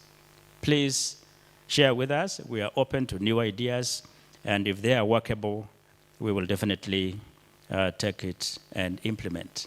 Distinguished ladies and gentlemen, your involvement in the university adds great value to us, ensuring that Kabarak remains at the forefront of legal education, producing graduates who are not only skilled, but also ethically grounded in line with our vision and mission. Once again, we celebrate your achievements. Whether you are championing justice, influencing policy, or driving societal change, you embody Kabarak's values. You are our pride, and your success is our success. You have my unwavering support and that of the entire university leadership. And I would like to thank you so much for honoring us with your presence, and we eagerly anticipate deeper collaboration in the years ahead. Let me say this.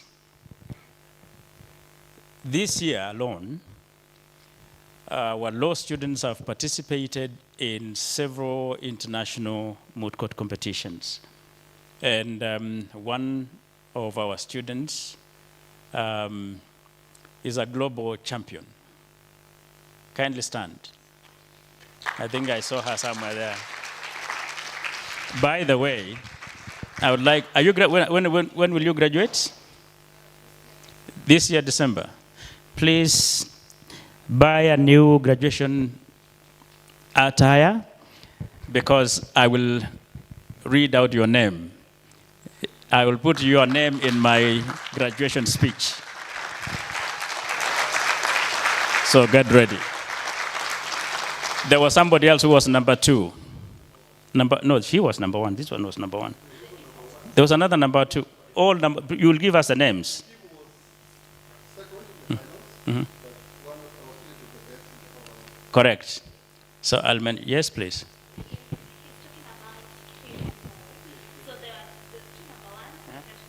No problem. I'll mention both of them. So please tell her as well. I have to be fair to all my children, right? So it's very important. But this is a challenge I want to give to the law school. I think the students went to Austria, they went to Switzerland, they went to Germany, I think, South Africa also, all 1 year. So we have funded, and we truly appreciate the effort you are making. I would like to challenge the school to work so hard in those moot court competitions so that we can win a global award as a team. Individuals, yes, you can continue winning as individuals, that's fine. But I want the Kabarak University team to be declared the winner. I think that's something we have not achieved. Kelly, I always approve your requests. So we will support you, and I'm sure you can work with the alumni members to ensure that is achieved. That's a dream. And you remember, Professor Ambani, when I met you in my office, I asked you to develop a world-class law school. And keep on standing. He has not let me down. Can you clap for him? Yeah. Thank you very much. Please take a seat. And I want to tell you, keep on standing. I am glad you recognize that your success is also because you are standing on the shoulders of those who are in your position before. PLO, a great man I respect. I listen to his speeches. You don't know PLO. You are the only person who forces me to be in YouTube. I'm not a YouTuber, because I listen to you, great ideas, eloquent man, a fellow Kenyan who is making even people to cry in other countries because of the speeches he delivers. He is pricking the conscience of the African leaders, especially when it comes to integrity in leadership. And of course, Justice Nyaga. You know, this man is the founding coordinator of the School of Law. So yeah, when it was a department in the School of Education. Thank you very much. The success that we are celebrating today has something to do with you. So wherever you serve in this country, I'm sure in your CV, in your life, there is a space for Kabarak University. Thank you very much, Dean. You can take a seat. So, mine is to pronounce blessings upon you. You are my sons and daughters, and God has given me an authority over you, and I want to exercise that authority responsibly by pronouncing bountiful blessings upon you in your exploits for the glory of God. So be blessed.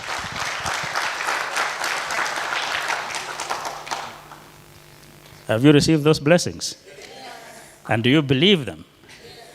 Thank you. Thank you so much. Now, at this point, I would like to, and by the way, just before I introduce a speaker, thank you very much for Dean, because I remember when we met. When did we meet in Nairobi? Was it May or June? It was May. Let me take May. I requested you to come home, and you have come home. Thank you very much. And I would also like to assure you that we have a great office for the Alumni Association within the School of Law. And that one of your own is going to be your link person, Cedric. Mr. Kadima. He also sneak. Yeah, it's working. So it's the one who is almost like you in terms of age. There's no my difference. I'm sure if Professor Mbani was your coordinator, you would fear him. But I think for Cedric, you can joke with him. And you guys, I didn't know you are clowns. And cartoons. You make jokes. Even when something is not a joke, it sounds like a joke. So thank you very much. Let me now take this opportunity to introduce our keynote speaker. Distinguished ladies and gentlemen, our keynote speaker is Professor Patrick Loch Otieno Lumumba. Professor Lumumba is a Kenyan lawyer par excellence. He is a former director of the Kenya School of Law, where he served from 2014 to 2018. He also served as a director of the Kenya Anti-Corruption Commission from July 2010 to August 2011. Professor Lumumba earned his LLB and LLM degrees at the University of Nairobi, and he holds a PhD in laws from the University of Ghent in Belgium. Professor Lumumba is a notable Pan-Africanist and has delivered several speeches alluding to or about African solutions to African problems. Above all, Professor Lumumba is a founding dean of the School of Law, Kabarak University. He served in that capacity from 12th of May 2010 to December the 2nd, 2013. Professor Lumumba is a man with green hands. The seed he planted in this university germinated as a Department of Law in the School of Education. The seed outgrew the School of Education and was transplanted as a school of its own, known as a School of Law. We are blessed and honored this morning to have Professor Lumumba as our keynote speaker. Please help me in welcoming Professor PLO Lumumba to the stage.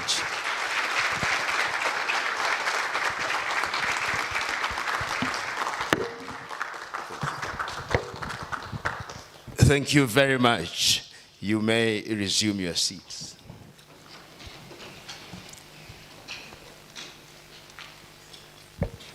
If I was in Nigeria, I'd say I stand by the protocols already established. But I would then proceed to recognize the Vice-Chancellor of Kabarak University, Professor Kiplagan.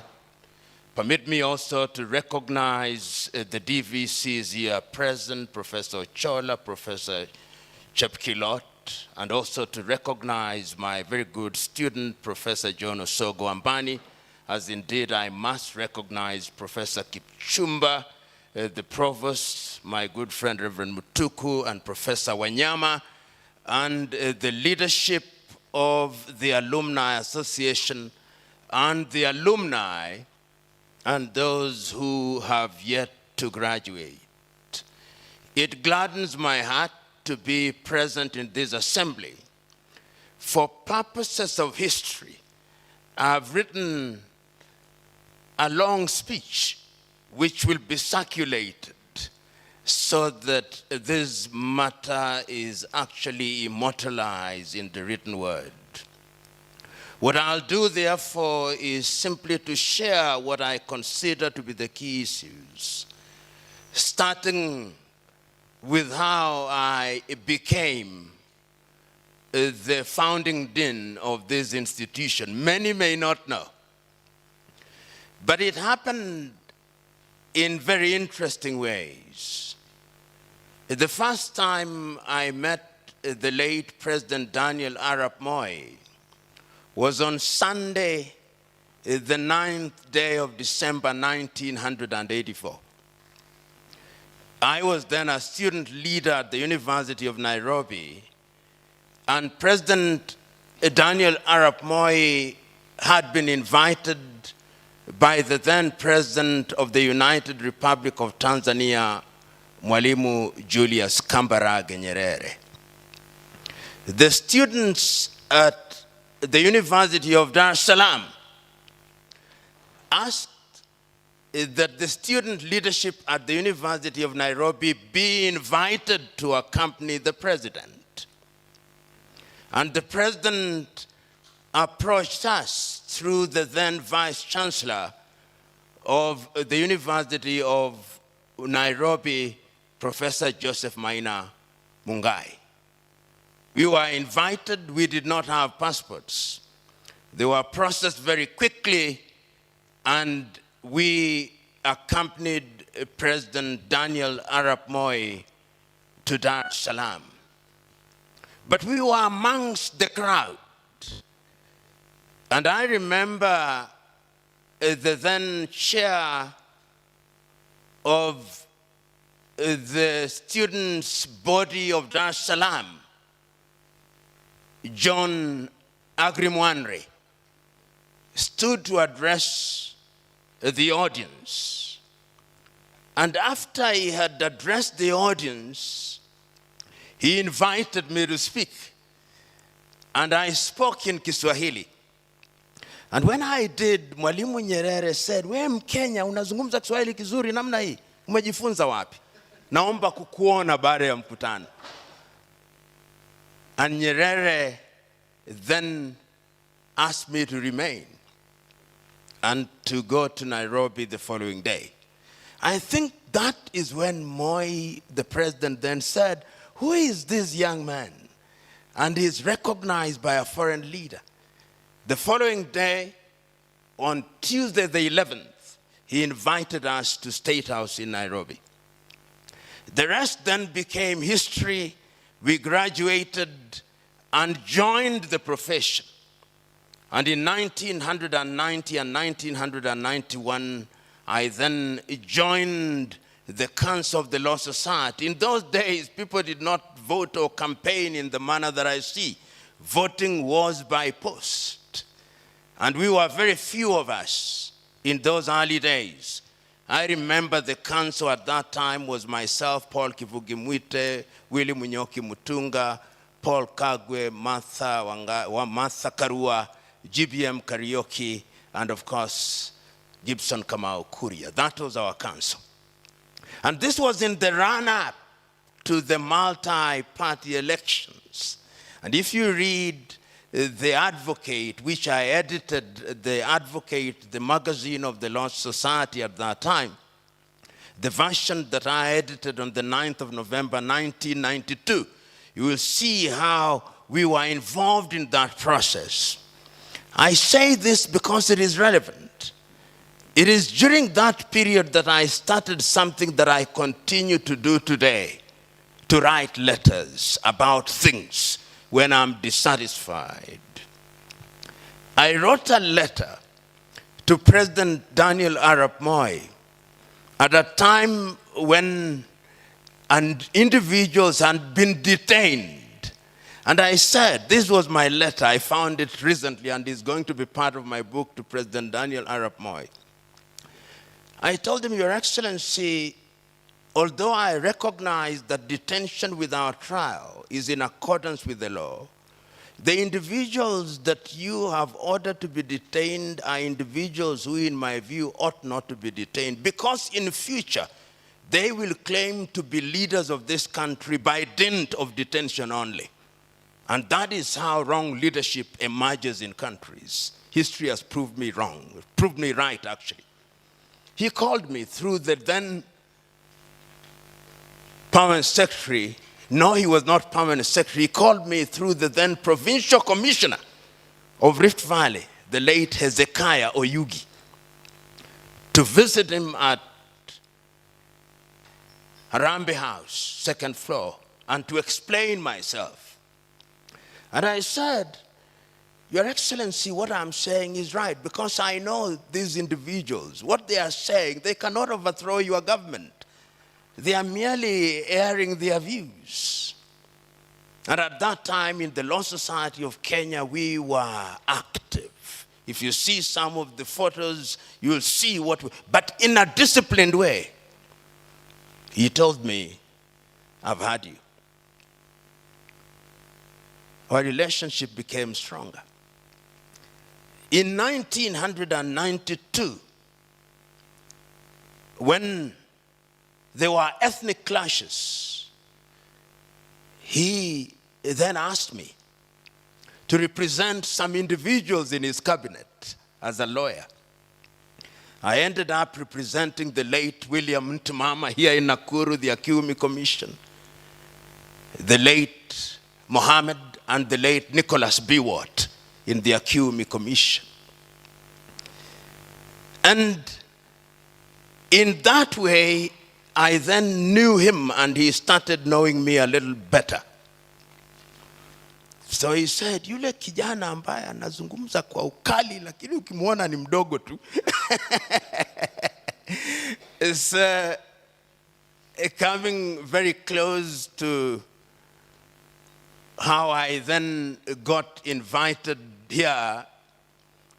Number one, when we were doing the Constitution in the year 2001, I was to replace the then secretary, and 3 names were presented to President Daniel Arap Moi. And a particular politician from my rural home did not want me to be appointed. So when the names were presented to him, that politician ran to State House and said, this young man should not be appointed. I got a call from his office at noon asking me to listen to the news at 1. And indeed, I was appointed the Secretary of the Constitution of Kenya Review Commission. We were 114 of us who had competed, was a short list of 3. Then I became the Secretary of the Constitution of Kenya Review Commission. And in that regard, President Daniel Arap Moi knew me. And once again, after I had gone through the process, the president then did, after I'd gone through the interviews, considered me a friend. And when he wanted to found the school, he invited me at his residence here in Kabarak. And he told me, I want you to come to Kabarak and start a law school. But I said, Your Excellency, your salaries are very low. How will I survive in this arrangement? And I'm not just about to abandon my practice. He says, wewe kaa kimya. Mishahara itakuwa tu hivyo ili isiharibike kwa makaratasi, lakini nitakuwa na arrangement nje. And indeed, during the entire period, my salary, unknown to Ronald and unknown to everybody else, I was paid salary like everybody else, but every 3 months, he gave me a check of $500,000. So that is how I became the founding dean. And in many ways, I started asking my students, my good friend Ongoya is me who asked him to come here. I'm the one who asked Professor Musili Wambua to take over. And it gladdens my heart, therefore, as the saying goes, there is no greater recompense for a teacher than to produce students who surpass him or her.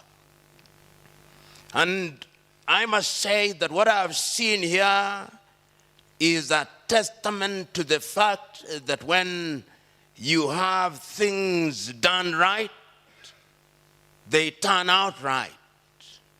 In those days, the good professor here was the head of the high school. And even in those days, the high school had the highest reputation. It was an academic mecca because he presided with distinction. Professor Ochola was right. Those of you who are students of Greek mythology will remember the origin of the word Midas touch. There are those who, whatever they touch, turns into gold. Professor Kiplagan is such a one as that. And you can see what has happened with this university. And he has a knack for identifying the right people. Professor John Osogo Ambani stands out as one of the most prolific academics in this country. He writes, the mantra in the academy is that you publish or perish. And he publishes. But it would be remiss on my part if I did not mention that when I came, the gentleman who received me was now Dr. Nyagaka, the Honorable Judge. His humility personified. And he continues to serve with distinction as a judge and as an academic. That is rare. So we are here today to remind ourselves that it doesn't get wrong, it starts wrong. It started right, and it will continue to be good. This university now stands out and shines like a pink poodle in a manner that is unique and titillating at once. Unique because there is no shortage of law schools in this republic, but they have distinguished themselves not by saying they are good, but by doing things that make them good. It is the great American essayist Ralph Waldo Emerson who is reputed to have said that when you make a better mousetrap than your neighbor, even if you live in the woods, the world will make a beaten path to where you live. Today, the world is making a beaten path to Kabarak Law School because you have made programs that are unique, because your delivery is unique. And if you ever doubted your uniqueness, that you are competing with your village mates and that you are a village champion, no, you are not. You have gone out there and amazed the world. That is why we can point out to these young ladies, you went to Nuremberg and the world said, behold, a great lady. You went to South Africa and the world had no choice. Grudgingly, they said, behold, a good lady. And as the Vice-Chancellor said, sooner rather than later, you will go out there and the world will have to say, behold, a great law school. I look forward to those days. We live today in a country where we are suffering from what I call moral relativism, where there is no truth, the truth depends. But it gladdens my heart that here, the truth does not depend. The truth is the truth. And that is drawn from your biblical perspective, because there are moral anchors. There are things that you will not do because they are not the right things to be done. It used to be said, and I think it's Luther King who said it so very dramatically, that cowardice asks, is it convenient? Vanity asks, is it politic? And of course, egoism asks, is it popular? But conscience asks, is it right? Here, and you say to yourselves, it is ethical. No country, no people can live without having certain ethos. We live in a world where we worship latter-day mammon, money and things. But remember, greed takes you nowhere. Solomon, to whom we attribute unparalleled intelligence, said, it is vanity of vanities. If it is wives, he had 700 of them and 300 concubines, Solomon, son of David. So sensual pleasure, he knew it. You pretenders will never reach that space. If it is material wealth, he had it. But ultimately, he says, vanity of vanities. So go out there as you serve. Ask yourself the immortal question. Is the society better because I lived?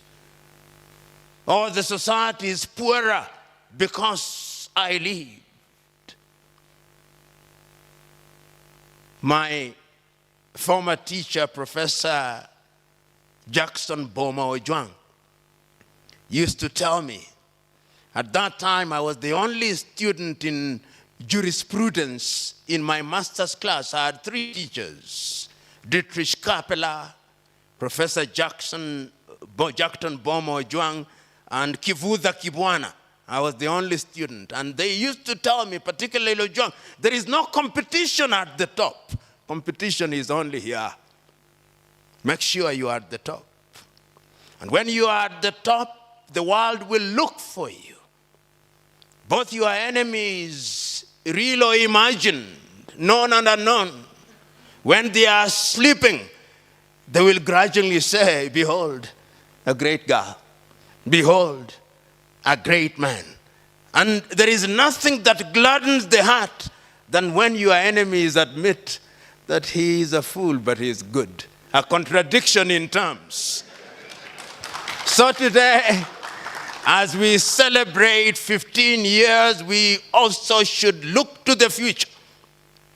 Because the future is a child of the present, with the past as the grandparent.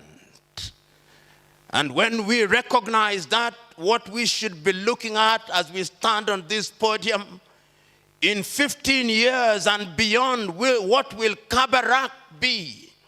And today we are living in the world of artificial intelligence. I look forward to the day when the master's program is approved, that one of the courses will be the law and artificial intelligence. I look forward to when it is approved that one of the other core courses will be the African Union and Africa Continental Free Trade Area. I look forward to that day. Let it be said of Kabarak Law School that it does not follow the beaten path, but it blazes new paths in the hands of Professor John Osogo-Ambani. I have no doubt. He is a good midwife, and the role of a midwife is to ensure that the baby is born and it lives. The midwife is neither the father nor the mother. But the role and joy of a midwife is to ensure that the baby is born. And close to him, watching over him, and ensuring that all is done, is a man whom history will one day say of that he was a great educator, Professor Henry Kiplagat. You know, as I conclude, Chinua Lumogu Albert Achebe, known to the world as Chinua Achebe, once said, and I said it a little earlier, that when you look at the mouth of a king, and it must apply to the queen, you cannot believe that even the king or the queen suckled the mother's breasts. Today, when you look at Kabarak at 15 years of age, you cannot believe that at one time it only had no more than 10 students. Today, the world is coming here because there is something good here. And that something good here, you are the ambassadors of that thing. Let it be said that when you see Kabarak University graduate, that he or she is a personification of excellence. Let it be said that he or she is a personification of humility, that he or she is a personification of that which is good. Because, as was said by the provost, you are ambassadors. And you are ambassadors extraordinary and plenipotentiary. Go out there and do that which is good and right. I'm happy to be present at this assembly because this is a good assembly. It is an assembly of great men and great women. It is an assembly of individuals who have distinguished themselves. It is an assembly that gratifies one, enriches one, energizes one, and uplifts one. I am happy to be present. And you, John Osogo-Ambani, rise. Out there, in the knowledge that you have scaled many mountains, but there are more mountains to be scaled.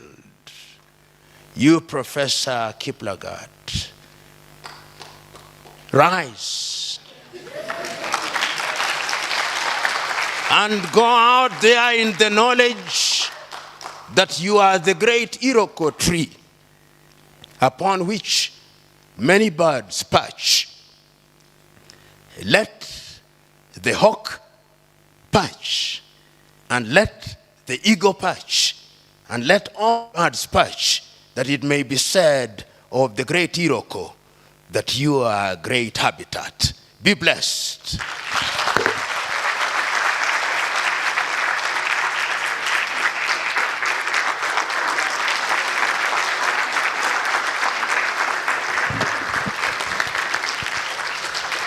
Another resounding applause, please. Thank you. Please have your seats. Wow. What can we say? Rise? What words have you picked? Rise. This side? Behold. Sorry, what? I didn't get the word. Titillating. Which other words here? Sorry? Potential. I can't even say it. I feel very, I was thinking to myself, this is going to be one of the greatest tasks ever in my life, to speak after you. What am I going to say? How am I going to speak? That has been very, very... I just rise. And so I did. That was very inspiring, very eloquent of you. I know you've had that so many times, but to listen to you in person is actually a different experience.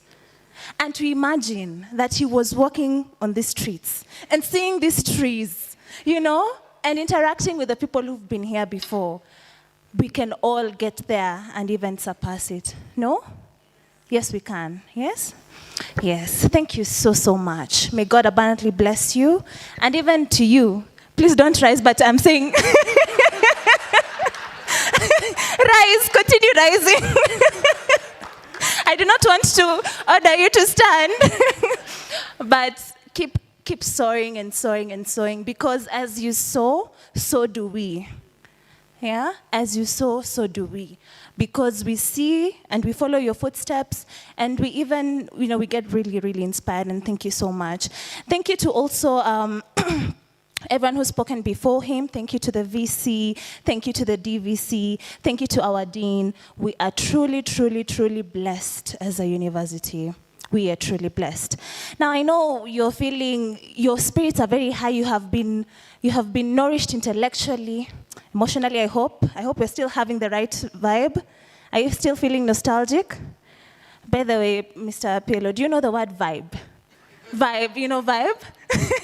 I think some of these words that we use every time are not in his dictionary. When he was talking about enemies, Marion Joy and I were telling ourselves, what he means is our enemies will suffer. Because there's a song called All My Enemies Are Suffering. But he's just saying these enemies, they will say this person is a fool, but he's still good. No, what he means is our enemies will suffer. Because we will not play it here, but go listen to it later. Yes, and so we now want to go and nourish our bodies. It's lunchtime. The person who's celebrating here about food, yes. So now we want to break for lunch. Please go and get nourished. Eat to your fill. I think the dean allowed us to eat and eat and eat some more. And I also have good news that this is not the last meal we will eat. We also have nyama choma. Imagine, guys, we were welcomed home, and then they made a nyama choma for us. You guys. So now we have lunch now, and then we shall have a barbecue at 4:30 p.m. So we're just telling you so that you can see how you manage your appetite. Yeah. But then please keep the spirits high. Keep feeling hungry for more intellectual nourishment, because in the afternoon, we shall be listening from the good justice. We shall also have a panel here where we will now get to listen from you. How are you feeling? What do you remember? What do you see about the future? And we will wrap up the day later on by doing a nice tour. I hope you all have the program. So please do not be in a hurry to leave. This is our homecoming. I will now pray for lunch. We will have lunch at those who are here earlier call it KLO 5. Even me, I knew it as KLO 5, by the way. And I only graduated in 2023. You can imagine how fast things go. So KLO 5, now known as Baraza Low. Baraza Hall. So now we shall be going to Baraza Hall, also known as KLO 5. And we shall have the VIP having the Anne, please Anne, stand. We will first have the VIP leaving, so Anne will direct the VIP where they're going to have lunch, then the rest of us, we shall go to KLO 5. Please let us stand so that I can pray for lunch. Sorry? It's called where the VIP are going to eat. The VIP will eat from the senior common room. I'm also learning my way around. Yeah, so let's pray. Father, in the name of Jesus, we come before you today. We say thank you for the gift of life. Thank you, God, because of your love, your mercy, and grace. Thank you, God, because of the beautiful day that we continue to have, Jehovah Father, even as we celebrate 15 years of existing, oh Lord, and doing great things, Jehovah Father. And so, Lord, even as we go for lunch, we pray that you may bless it. Bless those who prepared it, Jehovah Father. May you keep us in one spirit, oh Lord, and even as we come back, we shall continue to thank you. This we pray, believing and trusting in Jesus' name. Amen. You may be seated. Let's have that way.